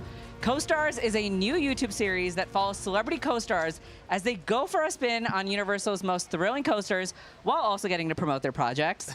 Viewers will get a front row seat to every laugh, scream, and unexpected moment as their favorite celebrities face their fears, share behind-the-scenes stories, and let loose in our parks.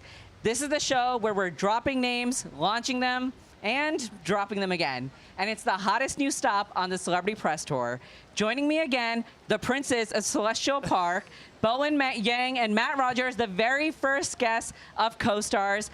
Bowen and Matt, before we tease the show, I've got to ask you, what was it like riding Stardust Racers together, and who would you want to ride next? Nominate 2 people. Ooh, great question. Okay, well, I already know who I'm going to say, and I think you might love this. Okay. Meryl Streep and Martin Short. Yes. Get down here my gosh. and get on this roller coaster. And I'm going to nominate Tina Fey, Amy Poehler. Yes. Yes. They would be great. All the right. iconic duos. Yes. Okay, Tina Fey, Amy Poehler, if you're watching, and Meryl Streep, Martin Short, if you're watching, Co-Stars here at Universal Epic Universe. All right, let's take a look at a promo for the show. Let's do it. Rule of culture number 1. It's actually rule of coaster. Welcome to Co-Stars, the show where we're dropping names, launching them, and dropping them again. My co-stars today are Matt Rogers and Bowen Yang. Hi, Yes. We are at Universal Epic Universe. We have the tallest, fastest coaster in all of Epic right behind us. Stardust Racers, are y'all ready to ride? Let's go. This is us, These are by us. the way. They got our faces exactly. You were Bowen's date to the Oscars. I had to go backstage immediately to get into my Wicked costume. So Matt was sitting next to a lovely seat filler. And then she goes to me, where's Bowen? This is the first launch, and here she goes. Oh my God. Oh, that's going to be us. That's gonna be gaggy. I'm gonna be in your ear the whole time. Oh my God, there they go. Hi!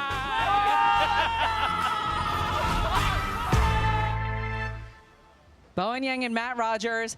Tonight they were crowned the Princes of Celestial Park. Matt and Bowen, what was it like riding Stardust Racers? What did you feel watching that? I mean, that was a very intense day, but I do agree with you that it is the new best stop on the Celebrity Press Tour because you're gonna get honest answers, honest reactions. There's no like PR embellishments there. It's all like real stuff. It all goes away when you're flying by at 60 miles per hour into the celestial spin. You know what I mean? You're gonna get the truth bombs dropping. It is raw. It is real. I mean, it all came back to me watching that. I was like, yep. That was that feeling. That was when my brain was tilted off its axis, and I have not been the same since. And I'm not pressing charges. No, it's okay. no. Only because we sign releases. We sign releases. There you go. Well, thank you so much for joining me. Check out Co-Stars when it drops on the Universal Orlando Resort YouTube channel pretty soon. And speaking of coasters, here's another fan favorite, along with so much more to do in Super Nintendo World.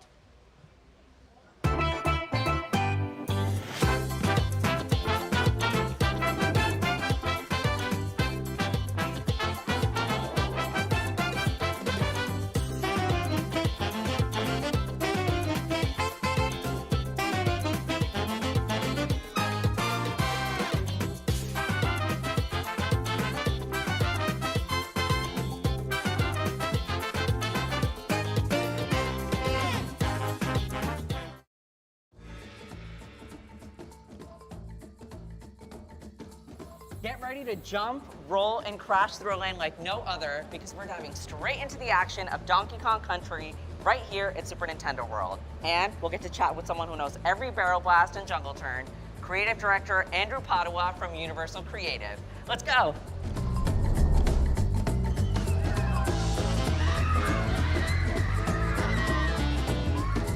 All right, Andrew, thanks so much for joining me today. As someone who grew up as a fan of these video game series, what goes on through your head as you walk in and see this land that you've helped create? There's so much to consider, honestly, when you're talking about being a fan. It's so critical for us to make sure that we're honoring everything that's familiar, everything that's fantastic. There's so much to really integrate into this space and make it beautiful. This space in particular, Donkey Kong Country, is really critical on being a bit of a departure from Super Mario Land. When you come through here, it's not until you get into this back recess corner that people come through this tunnel and they're just like blown away by what they find back here. So you mentioned a lot of detail. What are some things guests might want to keep an eye out for as they walk through the land? Minecart Madness being the premier element in this space. There are traditional elements that are always in the games. Discovery draws the guests and the players through all these different parts of the land. They want to find all these elements in themselves. So you mentioned Minecart Madness. Yes. I think we've done enough talking here. Let's go check it out. I'm so excited. All right, we're outside of Minecart Madness, and before we get into the groundbreaking technology of this ride, I first gotta know, Andrew, what's the story behind this attraction? Minecart Madness is an opportunity for us to join the Kong family. And what's happened is here, there is a golden banana, and Tiki Tong and his clan, the Tiki Tak tribe, are trying to steal it. So what we want to do is we want to join those adventurers careening through all of these spaces and chase the Tiki Tak tribe out of here, keeping the golden banana safe. Andrew, we've got to talk about this. How did the team bring that classic barrel blasting, track jumping feel from the games into a ride? Well, finding the right ride system, and in this case, developing the kind of ride system that really works for the story that you're trying to tell is such a critical part. All the dips and dives and rolls that are happening on this attraction, it takes an army, honestly. I mean, I've gotten to ride this a couple times, and every time I'm riding it, I'm always caught by surprise. So as someone who worked on this coaster, I'm always curious, what's going through your head? Story, honestly. Whenever we're developing these things, we're thinking about the guests, we're thinking about the guest experience, because that's what we want. We want guests to get off of this understanding what they went through, what they experienced, and how much of a good time they had. Woo! After all that action, guests will finally get a chance to meet the most famous resident of Donkey Kong Country, Donkey Kong himself. Andrew, I know it's a little too early for him to be out here, but what can fans expect from this meet and greet? So Donkey Kong obviously is this massive, bigger than life experience that guests will be able to come out here, get fist bumps and high fives and really having a great time with them. They're all gonna be able to get in here, get a picture with them. They're gonna love it. Well, I can't wait to meet him later, but right now, let's go check out some of the interactive elements of this land. Beyond the ride and character moments, guests can actually jump into the action with the power-up band. How do they work in Donkey Kong Country? Very similar to how they work in Super Mario Land and the entirety of Super Nintendo World. Here you can activate elevated experiences within the world in itself. It's not necessary, there's a lot of interactive, there's a lot of fun and play that guests can have in this space, but it does track a lot of the interactivity that you've already experienced. There might be a few added surprises knowing that you've been either there before or you've ridden the ride before, a couple other elements. I won't say it's really a great option. All right, so speaking of surprises, there are so many hidden around this land. What's one thing that you can tell us that guests definitely shouldn't miss? Oh, absolutely, that would be Rambi here. You don't need a band for this interactive, but it certainly elevates the experience in itself. But we invite guests to come along, play these bongos, find a certain rhythm, and really give them the opportunity to serenade Rambi out of his crate and activate the round. Well, big thanks to you, Andrew, and Universal Creative for letting us experience Donkey Kong Country in a whole new way. Genuinely a dream come true for us. Literally from barrel blast to jungle adventures, this place is filled with non-stop fun, and it's all waiting for you right here in Super Nintendo World at Universal Epic Universe. See you in the jungle.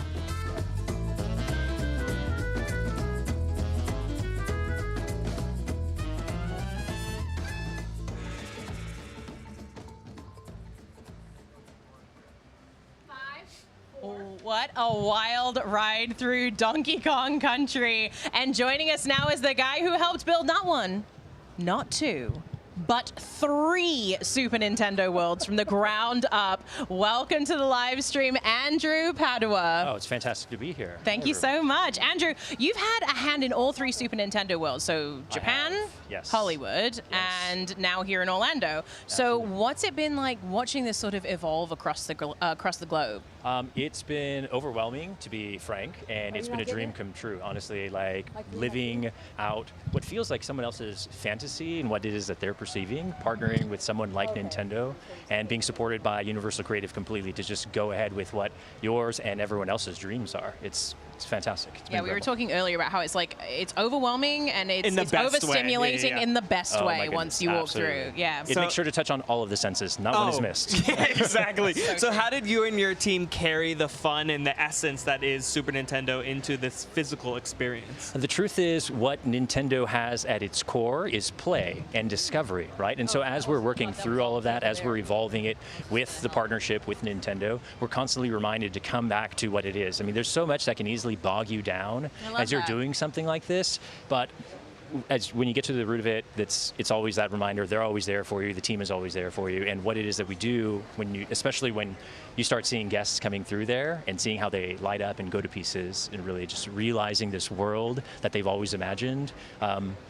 You focus on that. There's absolutely a sense of play with the interactivity of the power bands. Everyone's punching boxes, hitting bongos. Yeah, it's like, it's not just the rides, it's not just the character meet and greet. There's so many little things that you can do within the world. Absolutely. It's absolutely alive. The world in itself, if you notice, as you were saying, it seems cacophonous at first. It's all of these characters, everything that's functioning, and that's exactly what it is that's inviting you out to play. There's so much to discover as you venture through this space. Not a nook or cranny is without show. And I think that's what's so important about it. It's like all of these little caverns that we have, the underground mine that everyone has known growing up. It's just, please come, please play. Just inviting guests into that world. It's an interesting way of like gamifying the theme park experience as well, I thought. I mean, when we walked in, I thought, wow, this is really like, it's kind of gamifying the visit into this world, which I don't know that I've really seen before in the US. So what was that like, bringing this world, bringing Donkey Kong Country to the US for the first time? Well, what's been important with the partnership with Nintendo is, as you were saying, there's something very intuitive about us in human nature, right? And that's what Nintendo does well about calling to that core, that visceral response to it. So the games, the interactives essentially feel very natural to what you're doing. You're playing on this crank and the Goomba is running and this hill is activating. Everything is timed kinetically so well. And that's such an important part of what Super Nintendo World does. And of course, as we venture over to Donkey Kong Country, who's, everyone is known for decades, right? He was at the forefront of what Nintendo has been doing for video games, what Nintendo has been doing for that sense of play. We made sure that we hit on all those appropriate beats, no pun intended, for Donkey Kong in itself. Well, speaking of beats, we were talking about the bongos bongo game, yes. Okay, so I have to ask you, have you done the bongos? Have you beat it? Oh, yes, You absolutely. have? Yeah, okay. yeah, absolutely. So I grew up as a percussionist, and so for me, I actually wanted to make it a little bit more difficult, but we tried a lot of varying demographics and people who, as they were playing through, not the exact same skill level, I would say, all the way. And that's what's important, right? I mean, it's not. It seems like basic rhythm, but it's activated and integrated into the entire land. So you hear the land rhythm, and that's what it is that you're playing through these bongos in order to lure out Rambi. I was gonna say I failed, but a 5-year-old walked up and did it perfectly. So it can be done. Yeah, the rhythm was in them.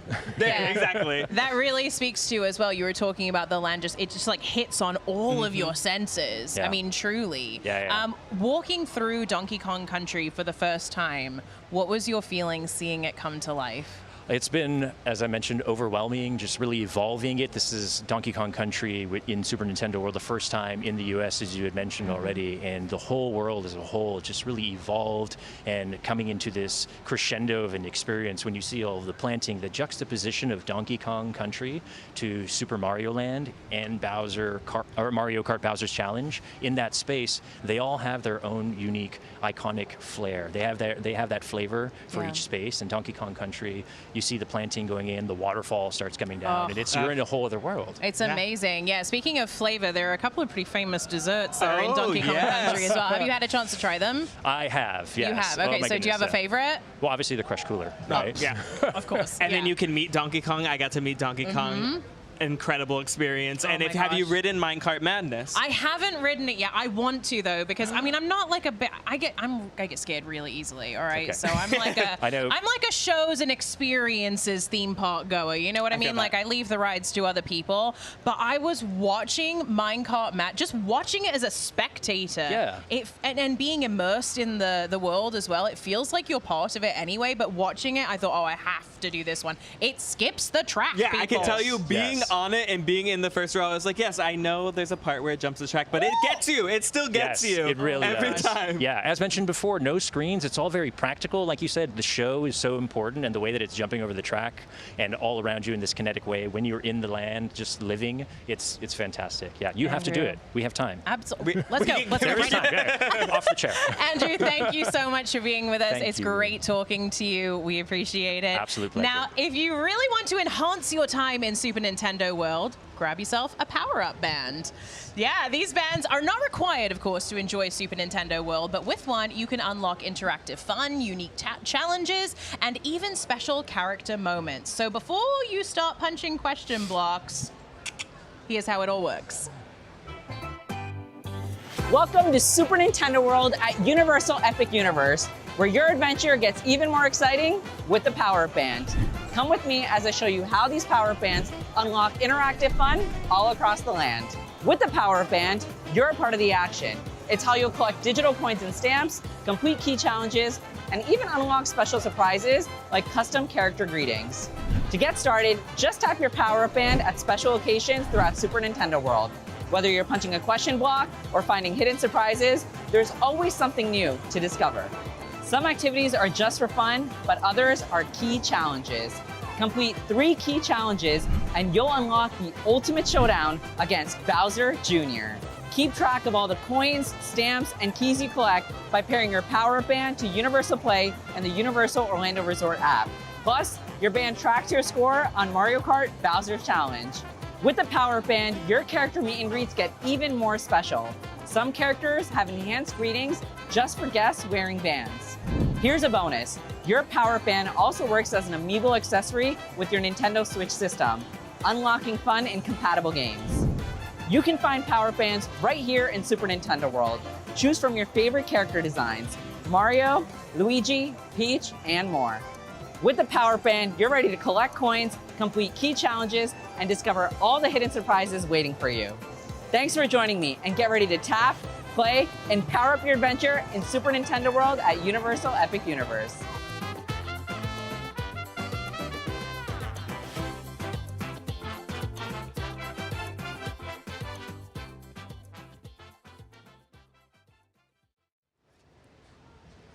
All right, well, I do believe it is time to check in with Nicole in the truck. We have these giveaways that we've teased happening. I feel like we should give another one away, maybe. Yeah, absolutely. Oh my God, you guys, I can hear you. What a miracle. And I do, in fact, have the winner of our first giveaway from way back when. Jenny, Mia, you're going home with some Isle of Berk merchandise, so check your email. We'll get in touch in the next few days. Congratulations. And if you're weeping and crying and sobbing and screaming because you didn't win that, good news, we're going to give away some Dark Universe merch next, so you could look like me, except not really because it's not makeup, but you get what I'm saying. So check the chat. We're going to drop another link in there so you can enter. Same deal as before, 5 minutes. We'll close it after that, and we'll announce the winner later on. So thanks for bearing with me, you guys. Yeah, looking amazing in the truck, good. dare I say. Good luck as to well. everyone entering out there. We'll announce a winner soon. But moving on, Celestial Park is stunning, but it's the music that gives the world its soul. Absolutely. Here's a behind-the-scenes look at how the soaring symphonic sound of Celestial Park was composed to make the stars sing. Alliteration. Working on the Celestial score taught me to be fearless. That's really the way we innovate, because our music is just one element of this experience.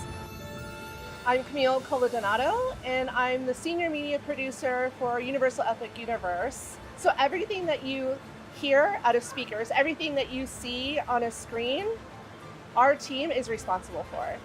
Scoring for a theme park is not all that different from scoring from a film. Every minute of every second, we're trying to create an experience. Everything we do at Universal Creative, as we create these experiences, it's rooted in story. Music can leap beyond explanation, and it makes your emotions, your thoughts start to resonate and gets you excited about the possibilities of moving to other worlds, exploring.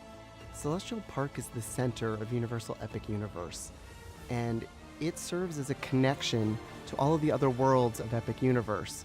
The music in Celestial Park transports you to a place you never imagined you could go to. We have many different styles of music, but they are all connected in a way. We have melodies that can be found in variations and different parts and areas of Celestial Park. In the vast quantity of music that we're generating, there is a daytime and a nighttime sound across the entire world. There is over 40 hours of music. Nearly half of that is completely original. The music and the requirements on the music are very, very diverse. All the art, all the visuals that we received already gave us an idea, but it's only a rough idea. We were only like scratching the surface. We got so many influences from so many different directions, which is really, really good because this really makes the soundtrack one of its kind. Working on the music for Celestial Park has transformed me as a member of Universal Creative. And part of that was the incredible team that I had the opportunity to work with on this project. None of this would have happened without that collaboration and that trust.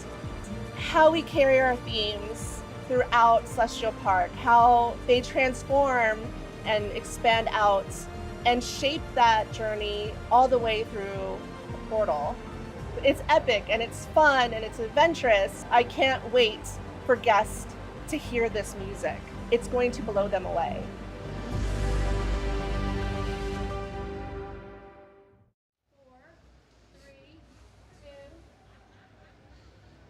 Well, she's stepped out of the video and she's joining us right here at the desk. Please welcome Camille Coladonato. Camille, it's so nice to have you here. Oh, thank you so much for having me. I was just saying, we've been talking about the music, I feel like, all night long. And honestly, the music of Celestial Park is so special. It really sets the mood. It's a story in and of itself. We're so glad that you could join us tonight. Thank you. So how long did it take to score and record all of the different music stories that guests are going to find in Celestial Park? I know you've been working on this for a long time. So this might be a loaded question. We have worked on the music a long time. There's about 40 hours of music in Celestial Park. Wow. A little over 14 hours of it is original. And it took about 6 weeks of recording to complete all the original pieces. That's incredible. And the music changes as well, doesn't it? Yeah, there's different areas of Celestial Park. There's a lot of music, so I have to ask, do you have a favorite particular section of music? Is there an area that you absolutely love? Every piece is so beautiful. I mean, we took so much care in every single piece of music that we've done. Yes, there are pieces that I probably lean a little bit more to, but I think it depends on my mood for the day. And that's what music does, though, isn't it? Yeah. It enhances your moods. Court of the Moon, our main entry piece, I mean, always is going to live so deep in my heart. It was the first piece that we created because it was supposed to be not only the main story of Celestial Park, but also the vision of what Epic is. Yeah. That's incredible. That gives me chills just thinking about that. Because you really do. You walk through the Chronos, and the music is really what brings everything to life. I mean, truly, it hits you right there, doesn't it? Yes. Yeah, absolutely. So you talked about it a little bit in the video. Tell us more about how the music actually changes at night. So, I mean, you not only did you have to score this incredible park for the daytime, yes, you had to score it for nighttime as well. That's exactly right. So all of our iconic pieces and themes, you hear that in the day, and we actually take those themes and we shift them and give them a nighttime feel at night. Wow. So you'll hear something that's very familiar if you were here during the day, but it completely shifts. And that's true of our BGM and our attractions. So for instance, Stardust Racers, there is a day version and a night version of that track. Wow, so it's kind of like the melody stays the same and it sort of just shifts and changes into something more fitting of the nighttime? Exactly right. Wow, that is incredible. So have you experienced the other portals? Is there any music that really stands out to you in any of the other portals? So our work extends all the way into the portals, but yes, all of the other worlds, the music overall in Epic in every single world is unlike anything we've done before. Yeah. Oh, 100%. Oh, yeah. The media team, which I'm a part of, I mean, fantastic individuals, and we worked with amazing composers to create incredible pieces everywhere to immerse you in these worlds. We were talking earlier about John Powell over in How to Train Your Dragon, Danny Elfman over in Dark Universe, some of these iconic names that are bringing these parks to life through music. Yeah. Yes. I was fortunate. I also work on How to Train Your Dragon. I'm so Berk jealous. as well. Yes. So yes, that was working with John Powell was incredible. What was that like? Was there any sort of advice or wisdom that he imparted that you're sort of going to take with you? Seeing him and being able to work with him, he's fantastic. And bringing that Viking band feeling to Berk was incredible. The session that we did in New York.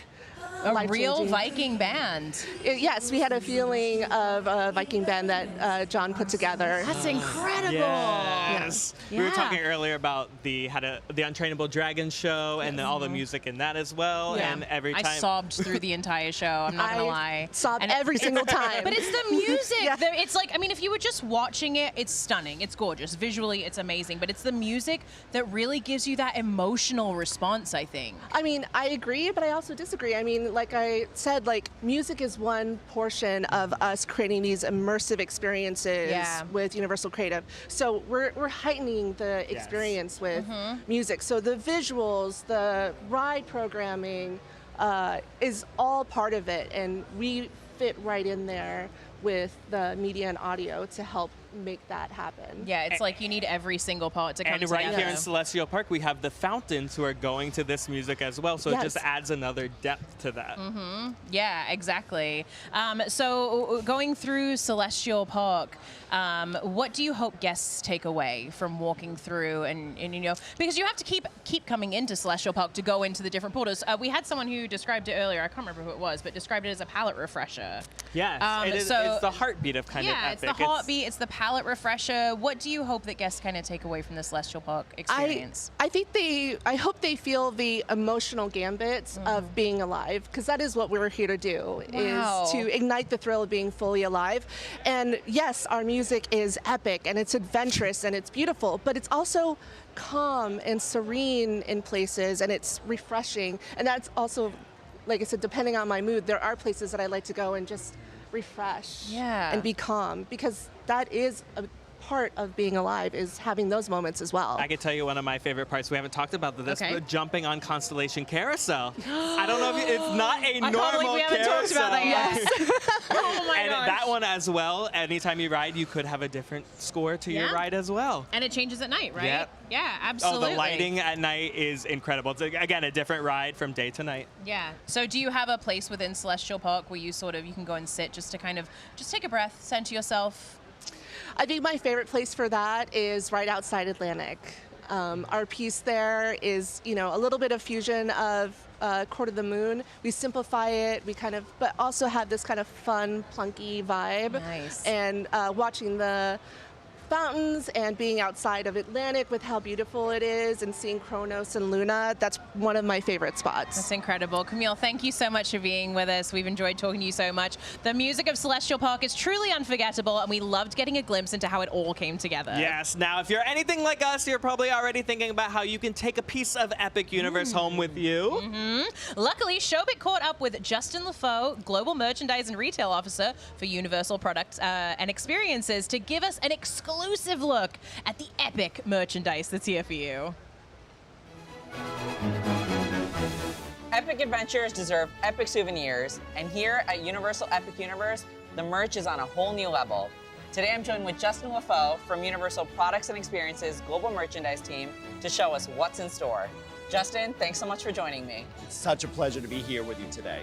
So, Epic Universe brings together 4 new worlds and an entirely new park. What was your team's approach to creating a merchandise program that feels this immersive and unique?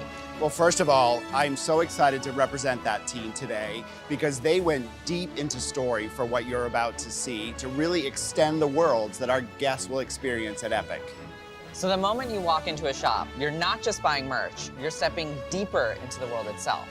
That is so true. The merchandise shops extend the story in a fully immersive environment, and we're not just selling you merchandise, we're allowing you to get into character.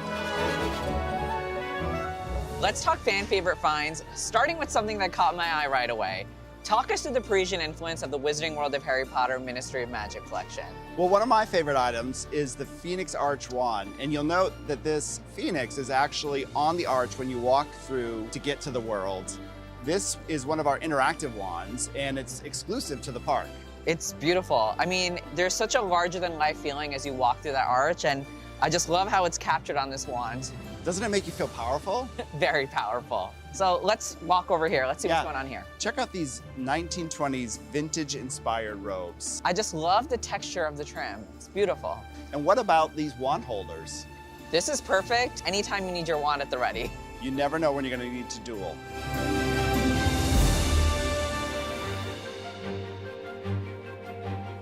Donkey Kong fans, you're gonna lose it over this banana fanny pack. Isn't it bananas? But I've got to tell you, my favorite thing is the colorful Yoshi program. It's just so fun and playful. It's so vibrant and colorful, like you said. It really matches the energy of Super Nintendo World. You know what, speaking of energy, you're really gonna want one of these power-up bands when you enter the world.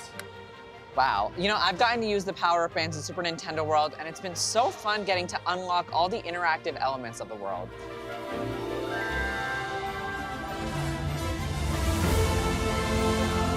Warning, one stop through Berk and you're 80% more likely to train a dragon. Or become a dragon. Check out this mask with the lights and the sounds. What if you're feeling like a Viking? Well, we've got you covered too. We've got this incredible Viking gear. And who's that little friend over there? Oh, you get to adopt a dragon when you visit the store.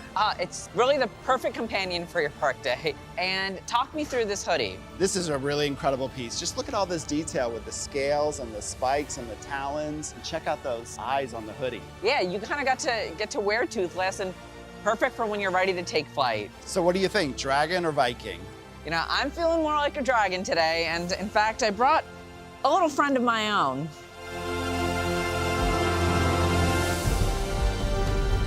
And if you've always wanted to go full monster, Dark Universe has you covered, literally. You have to visit Dr. Pretorius and discover what monster you are. Maybe you're Dracula, maybe you're Bride of Frankenstein, or maybe a little something special for you. Literally perfect for a little monster like me. Whether you're collecting, cosplaying, or customizing, there's no better place to suit up for your next adventure. We designed this for the fans. Okay. Big thanks to Justin LaFoe and the entire Universal merchandise team for giving us a first look at the incredible collections coming to Universal Epic Universe. Thank you. It's been a pleasure being here with you today. So, real talk, what can I take home with me?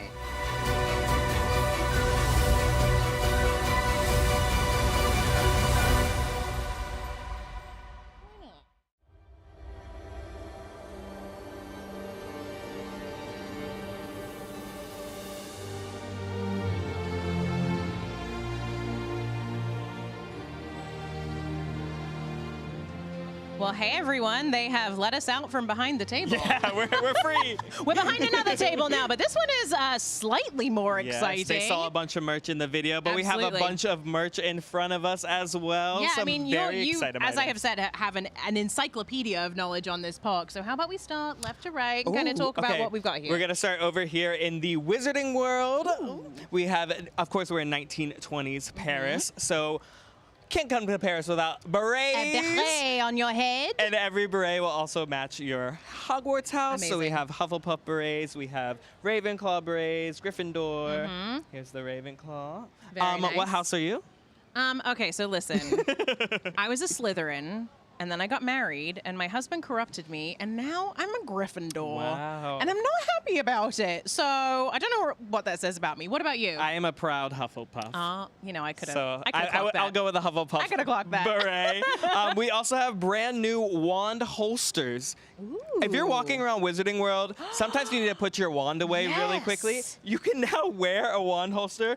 I can Quick draw. Quick draw Quick draw on my the wand. Amazing. I love it. We have one of those. Of course, we have the new wands in 1920s They are Paris. You wanna stunning, unbox these this wands. Oh my one? gosh, me? Take it Absolutely. out. You've been All right. chosen. I've been chosen by you. Is this official? I don't know. Okay. These wands are truly stunning. It's a whole new addition to the Wizarding World. Yeah.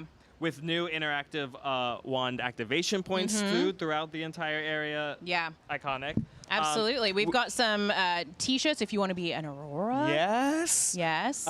So that is all of Wizarding World for now. There's, of course, a lot more. This is just what we have here. Yes, Because there's absolutely. so much more There's to so show much. off. So moving into Dark Universe, of course, we have the Curse of the Werewolf iconic ride T-shirt. Now, I love this shirt because it reminds me of a Halloween Horror Nights house almost. I like that kind it. of design. Yeah. I mean, anything with the classic monsters on it is like, I feel like it gives you some street cred, you know? Speaking of, Definitely.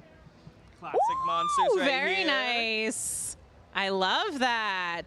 And we've even got, yeah, we've got something for the ladies. We've got dresses here with an incredible print on it. almost like a live unboxing here, but this is a full bust of Frankenstein. Let me see if I can get into this. I mean, I feel like someone needs that in their house for sure. I feel like I just have to get into Yeah, we are going to be giving some of this merch away, by the way, guys. yes. So if you haven't yet entered the giveaways in the chats, make sure you do, because we are going to be giving some of this iconic merchandise away. Patrick is ripping through this right now. Like a birthday present. But I have to make this joke. Okay. Frankenstein is now unchained. Nothing? Will you give it to me? Okay. That's all right. I'll give you that. So what do we have over here? All right, we've got one of our iconic Epic Universe bags here. You can put all of your stuff inside. Popcorn bucket. For an excellent, it's a Popcorn bucket, but also a bag. I'm just gonna let Patrick do this, guys. Popcorn bucket, also a bag. But also Showit can use it and as a bag. Lauren are out there. Did you guys get some merch over there too? Yeah. Oh, look at them. Yeah. Black TV, everyone. All right. I'm here with some of the cool merch from Universal Epic Universe. Yes. We are sporting some of the stuff from the Wizarding World of Harry Potter, Ministry of Magic. Lauren, what you got over there? That's right. I've got myself this Metro Blue backpack. Ooh. I'm rocking this, right? Yeah. Oh, you are totally rocking this, but what's Thank you. inside? People wanna know. Obviously snacks. You've got to have your park snacks. Keep your energy high when you're casting spells. Well, speaking of casting spells, I'm an Auror, and I am sporting a bomber jacket from the Wizarding World of Harry Potter. Gorgeous. And I have to tell you, when I first set my eyes on this, I knew I wanted it, and I was like, this will be mine. And today I'm standing here in Universal Universe wearing this Auror jacket. Yes, dreams come true. Dreams really do come true. Trust me. I think what I love about this is it's theme park chic. You can walk Theme park outside of a chic. theme park and it won't scream theme park, and even though it is from the theme park. So Right. it's like that balance of like, what can I wear that, doesn't make me seem like a, just it's fashionable. It's something that it's everyday use, right? This is what we call high fashion. High fashion. I love it. We are elevating the merch at Universal Epic Universe. So, Nicole, I'm sure people are going crazy. about this merch. So let us know what's going on in the chat. People are, in fact, going crazy. Crazy is definitely the word I would use. I actually did get a comment from Sir Pipwise. Sir Pipwise, if you're actually a knight, thank you for your service. His comment is, Nicole, please, I want so much merch. My wallet is crying. I feel you, Sir Pipwise. First off, I gotta get you the winner for that Dark Universe merch. That is Keith Dixon. Congratulations, Keith. Check your email. We'll be in touch soon. But back to what I was saying about money, wallet, etc. What if you want all the merch? I have the answer. $500 merch card. That's what we're giving away right now. I'm about to drop the link in the chat. 5 minutes just like last time to enter. Godspeed, good luck, may the good vibes be with you, etc. Back to you guys. Yes, so many amazing merch. Obviously, we got some How to Train Your Dragon, Super Nintendo. I honestly want it all. But whether you're rocking some wizarding robes or you're just repping your favorite Hogwarts house, there's no better place to show it off than the newest addition to the Wizarding World. Absolutely. Let's step through the portal and into the magic of Wizarding Paris and into the British Ministry of Magic. That was good. Thank you.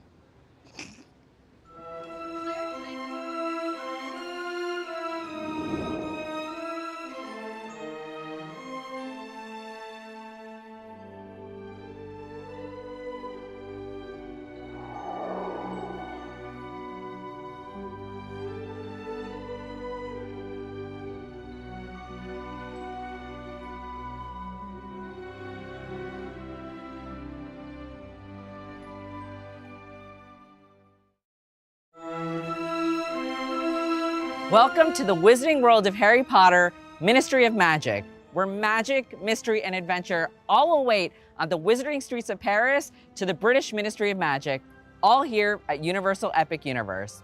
I'm here with Anisha Vyas-Burgos from Universal Creative, who helped bring this incredible new world to life. Anisha, thanks so much for joining me. Thank you. So I gotta tell you, this is such an incredible experience, and when guests walk through this portal, they're entering a new chapter of the Wizarding World.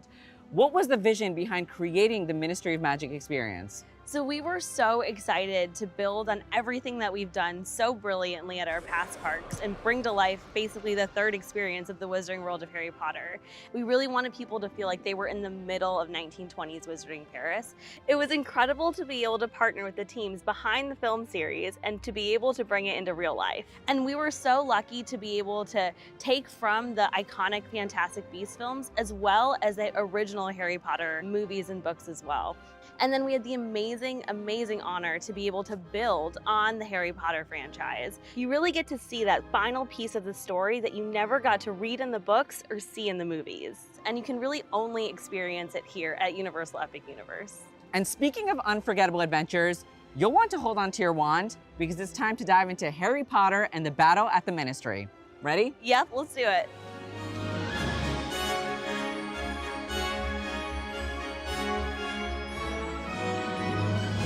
Anisha, this ride is absolutely groundbreaking. I've been so lucky to ride it. What makes Battle at the Ministry such a unique experience for Harry Potter fans? I think it really starts with the story, and we get to really add on to the last book and the last movie that everyone has seen. And you get to see Umbridge stand trial for her crimes. Getting to finally bring her to justice, I think it's just an incredible story to tell. Well, the Metroflu journey and the omnidirectional lifts are just incredible.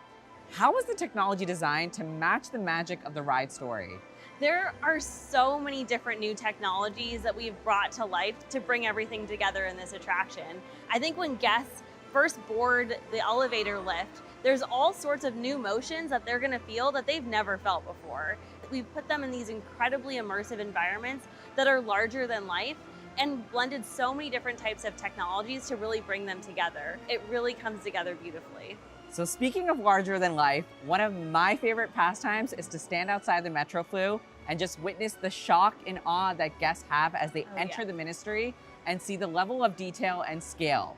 Tell me the role that scale plays in the attraction and the queue. I think we play with it in so many different ways. I mean, walking through the Metroflu and taking the left to see the giant grandeur of the Ministry of Magic atrium is absolutely incredible. But then we also have really small moments too. Like one of my favorite areas is Umbridge's office, where you get to meet Higgledy, Umbridge's house elf. And that's a really small, intimate, and personal moment. And so being able to play with those types of scales and those moments, as well as the grandiose scales, was just so incredible. So the chase to the Ministry feels like something straight out of the movies. How important was it for your team to capture the cinematic energy for guests? Oh, it was so important. I mean, we really had to leverage every piece of this new ride technology that we've created to deliver all the power that guests would want in some experience like this, but also all the fluidity as well. We really, really had to push the envelope of ride systems to be able to deliver the experience to guests. And deliver you did. But adventure doesn't just happen in government buildings. It's alive and dazzling at Le Cirque Arcanu. Le Cirque Arcanu brings live entertainment to the heart of Wizarding Paris. Before we dive into it, what's the story? So guests walk into Le Cirque Arcanu and see some incredible circus spectaculars right in front of them. You encounter Ringmaster Skinder, who's trying to revitalize the circus and finds Newt Scamander's suitcase. It's up to Gwendolyn to help make sure he doesn't use these creatures for bad and really protect them. The creatures, the puppetry, the aerialists, it's all so incredible. How did your team blend real-world performance with magical storytelling? It was such a beautiful blend of so many different disciplines. We have traditional ones like special effects and show action equipment, but then you add in all the aerialists, the stunt performers, the acrobatics, and some really, really, really fun, unique and circus acts, and it just brings to life the story in a way that we've never seen before. It's truly a Broadway-level spectacle. And what a spectacle. There are so many characters and creatures featured in the show. I mean, Fantastic Beasts fans, this one's for you. How did your team choose which ones to feature? We really look to see what already resonates with a lot of guests. And so there's some fan favorites that you come face to face with. Being able to really partner with so many different teams, we were able to bring them to life in such unique ways. When people see them, they're gonna really be astounded. And the magic doesn't stop there. Spells, creatures, and wizarding life fill every corner. Anisha, guests can cast spells, meet Fantastic Beasts, and interact with all sorts of magical surprises. How did the team design these experiences to feel so personal and interactive? So it really started with what are all the experiences we want guests to really feel. And so being able to interact with the Fantastic Beasts in Wizarding Paris was so important. But there's also so many other really fun, immersive, and interactive things throughout the entire land. We have our second generation interactive wands, and you really get to feel the spell that you cast, and it really brings the immersion to the next level. So walking around, I've gotten to meet Hogwarts, Beauxbaton, and Ilvermorny students. How important was it to make this place feel truly alive? Oh, so important. I mean, my favorite thing is, I think, seeing a family walk around, casting spells, interacting with those students, and really participating in this entire world. It really takes it to the next level and is what makes it stand out. And speaking of standout, there's so much layered detail, hidden spells, talking portraits, and even some mischievous nifflers. How was all that storytelling brought to life? It really starts from when you enter Wizarding Paris and you see this beautiful grand vista.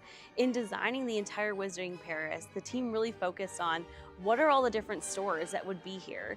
And that really kind of brought to life all the different creatures that would naturally be in these places. By being able to create all these unique storefronts and stores, we were able to really enhance them with what really exists in Wizarding Paris.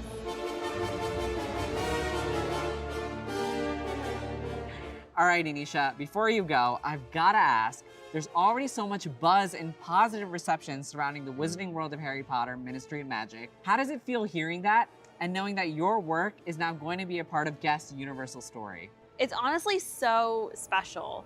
I mean, I grew up reading the Harry Potter books, and so being able to now take that to the next level and help build this incredible experience is so incredibly meaningful.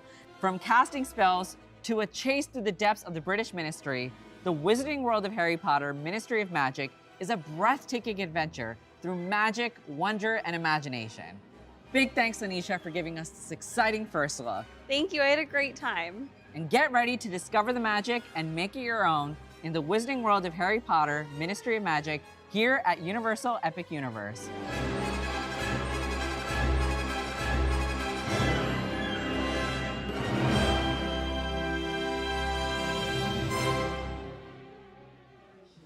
And truly, just like magic, here's Anisha with us on the live stream, fresh off her world tour of Wizarding Paris with Showit. Thank you so much for being here this evening. Thank you, guys. So how has the night been? You've literally seen the Ministry of Magic from dirt to what it is now. Like, what are the feelings of this night for you? It is so exciting. It's so incredible seeing all the guest reactions, and I'm so excited for everyone to walk through, our portal and the Metro flew tomorrow on opening day. Wow, and obviously this new world blends 1920s Paris from the Fantastic Beasts series to the British Ministry of Magic from Harry Potter. What was the idea like combining these two eras? It was exciting because we really wanted to build on the incredible Fantastic Beasts franchise and bring people up close to the Fantastic Beasts and Wizarding Paris. But then we also really wanted to build on the Harry Potter trilogy, the Harry Potter books, and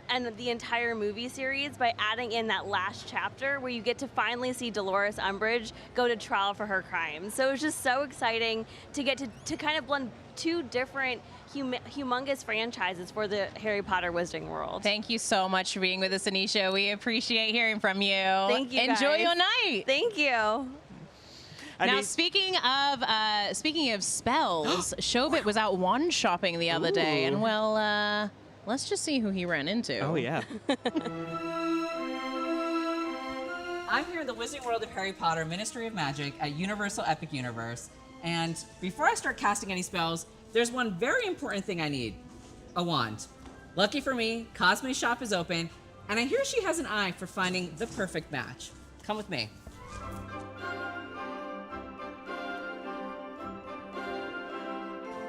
This is beautiful.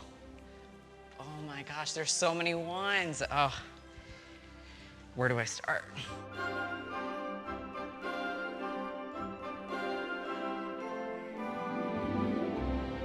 Warwick Davis? Professor Helios Flitwick from the Harry Potter films. Absolutely, yeah.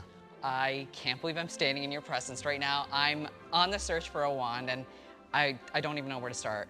Okay, even though I played a professor in the films, I'm no wand expert, so you need an expert in the shape of Cosmo over here. Oh, bonjour, Trésor. You've heard about me? Oui, oui, au revoir. Bonjour. No, only most of the rumors are true, okay? You see, I am Cosme Akajor, a styliste de baguette magique, most original et elegant in all of Paris and the world. Very fancy, no? Now, who is looking for a wand? This gentleman. I was on the search for a wand here. There's so many to pick from. In my shop, you choose your own wand. But our choices show us who we really are, no? I play Professor Phileas Flitwick. Do I get a wand too? Well, I have many cleverly named wands here, but I do not know this Professor Flitwick. Well, do you have a wand for me at least? Of course, I find wands for you now. Come, right this way, huh? Oh, can I come? Showit, I would like you to take a look at my 10 beautiful wand designs, right? And I want you to see which one at first glance are you feeling drawn to one in particular? The silver one. Oh, the silver one right away. Oh, I like this. I like this for you, Showit. Now, this is my acacia wand. You see, it says my name, so you don't forget who designed for you, no? Now, so beautiful. Try it out, Trésor. How does it feel in your hand? I feel powerful already. Well, this makes sense, Trésor. It's a nice weight as well, isn't it? Oh!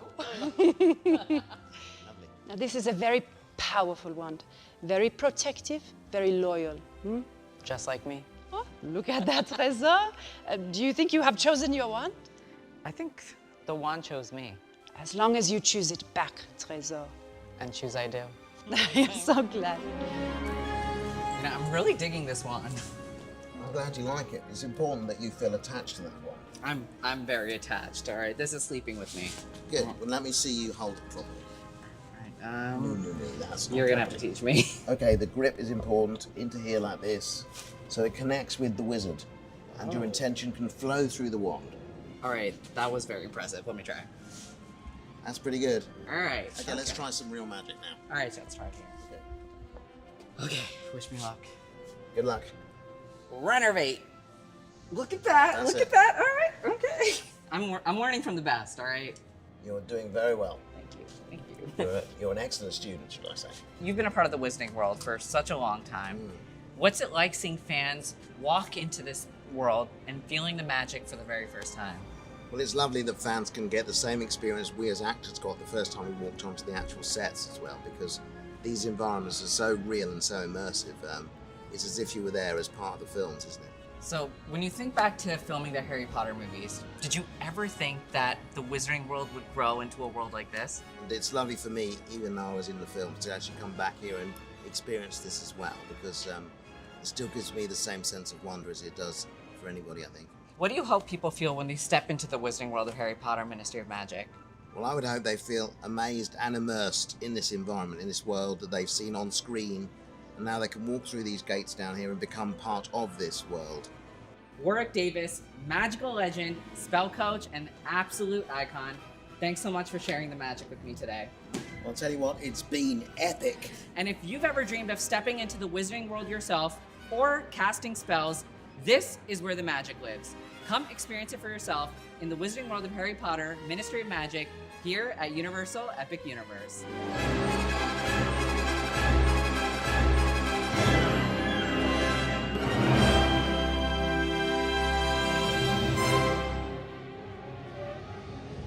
So we're just a few minutes away from the moment in time, an incredible, spectacular closing to our night. But we had someone sneak in at the last minute over here. Universal royalty, dare I say, over here. A universal celebrity. Yeah, yes, a universal celebrity for sure. Patrick Braylard, lovely to have you here, Patrick. It's wonderful to be here. How are you feeling tonight? You're walking around. I mean, the emotions tonight, I feel like, are just running so high. It really is. It's a culmination of almost a decade's worth of work for the entire team, and there's been so many people that have touched this park, so it's really a joy to watch people's faces as they go into each portal and experience the world. Yeah. As guests walk into Epic Universe for the first time, what do you hope they take from it? How should they feel? I don't know about when they first walk in, but I know the lasting memory that I'd like them to take with them. I love the idea that people are building memories. I mean, we're going to be the inside joke at a Thanksgiving dinner. Yes. We're going to have all of these different types of memories that people spend their day or their week here experiencing in Epic Universe. Is going to be something that they're going to take with them the rest of their lives. And that's something that we've always striven for as far as the stories we tell. Yeah, so much hard work has gone into this park, from construction crews, from the creative standpoint, getting everything ready, team members, everything. Yeah. I mean, it must be incredible seeing it all just come to fruition, come to life. It is breathtaking when you watch the look on people's faces or the tears coming down a grown man's face as he sees something for the very first time. Thank you so much, Patrick. We appreciate you being here. Let's move on to the moment in time, everyone.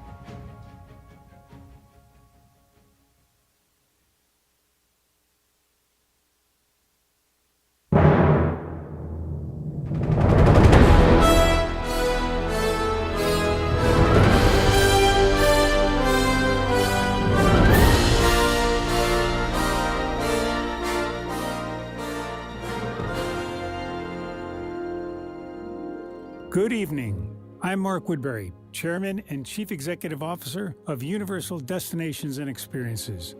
On behalf of our entire organization, it is my honor to welcome you to Universal Epic Universe.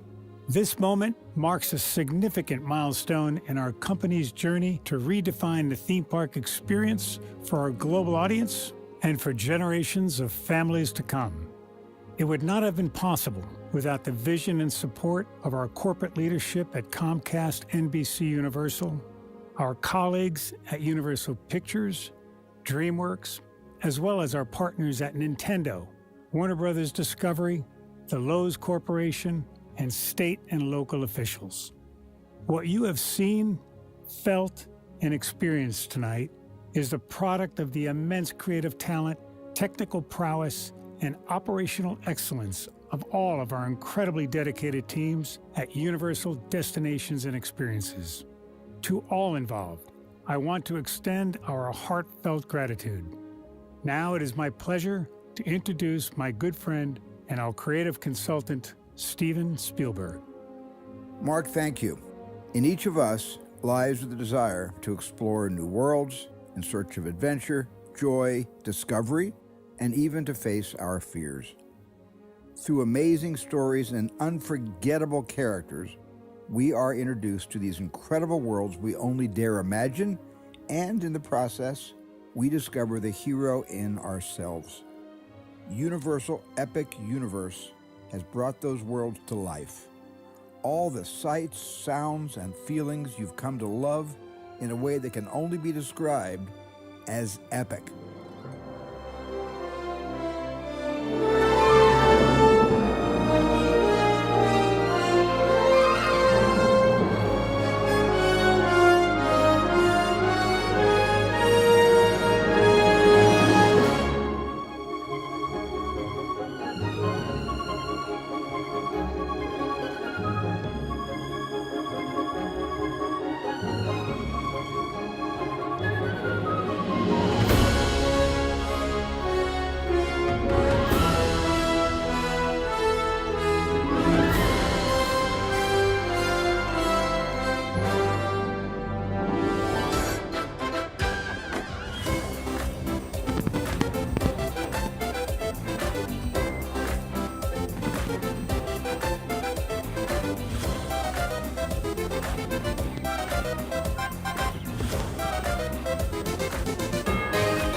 Thank you for joining us.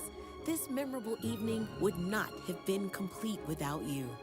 We hope that the memories of tonight's celebration will stay with you until your next epic adventure.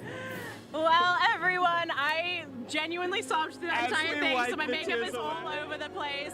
I'm so happy we got to have this once-in-a-lifetime experience all together. We've all talked about so many times how it's a full circle moment for us.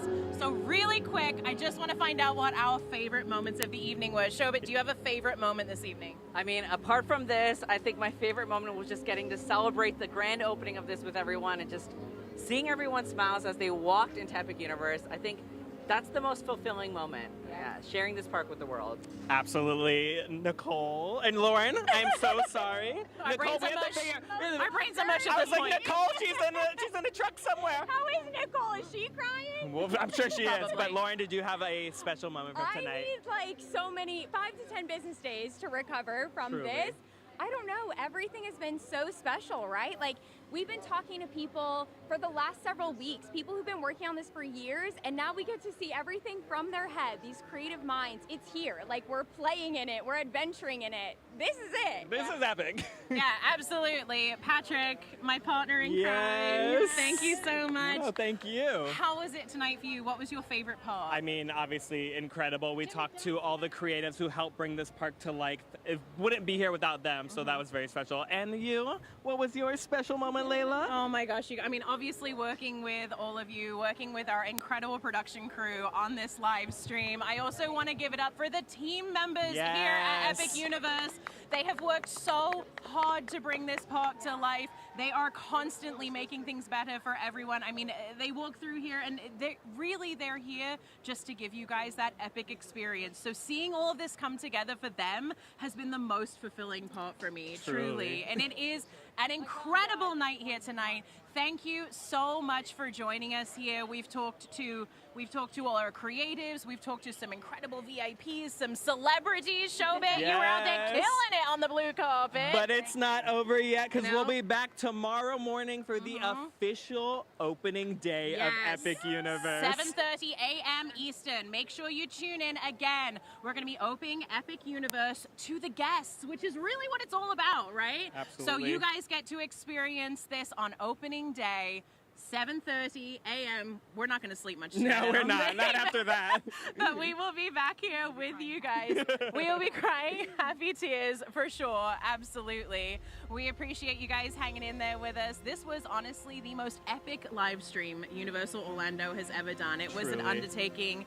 There were so many people who went into the making of this. We appreciate you so much. And honestly, what is there left to say? Come check out Epic Universe for yourself right here at the Universal Orlando Resort. We're feeling all the feels out here, guys. Thank you for joining us for the grand opening live stream celebration of Universal's Epic Universe. We'll see you again soon. Have a good night.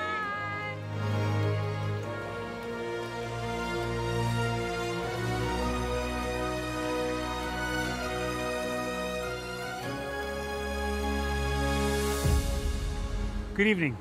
My name is Mark Woodbury. I'm the chairman and CEO of Universal Destinations and Experiences. Well, we're finally here. Tomorrow we begin a new chapter at Universal Orlando Resort as we open Epic Universe. We built this place for you. I want to thank you, our fans, for your love of our stories, characters, and immersive experiences that inspired this incredible place. Epic Universe represents over 8 years of meticulous planning, immense creativity, and innovation, combined with unmatched craftsmanship and operational excellence on the part of thousands of people who have brought to life the stories and characters that live beyond each of Epic's portals. But it represents so much more. Your love of Universal and the deep connections we've shared together here in Orlando over the past 30 years inspired us to dream bigger and to push the boundaries to create something extraordinary for you and for generations of fans and families to come. And tomorrow, as we open Epic Universe, I can't wait for you to experience this place for yourself. Now it's your turn to step inside, to lose yourself, and to share this place with the ones you love most. As we open this park, We hope your world becomes a little more epic. Tomorrow, Epic Universe becomes yours.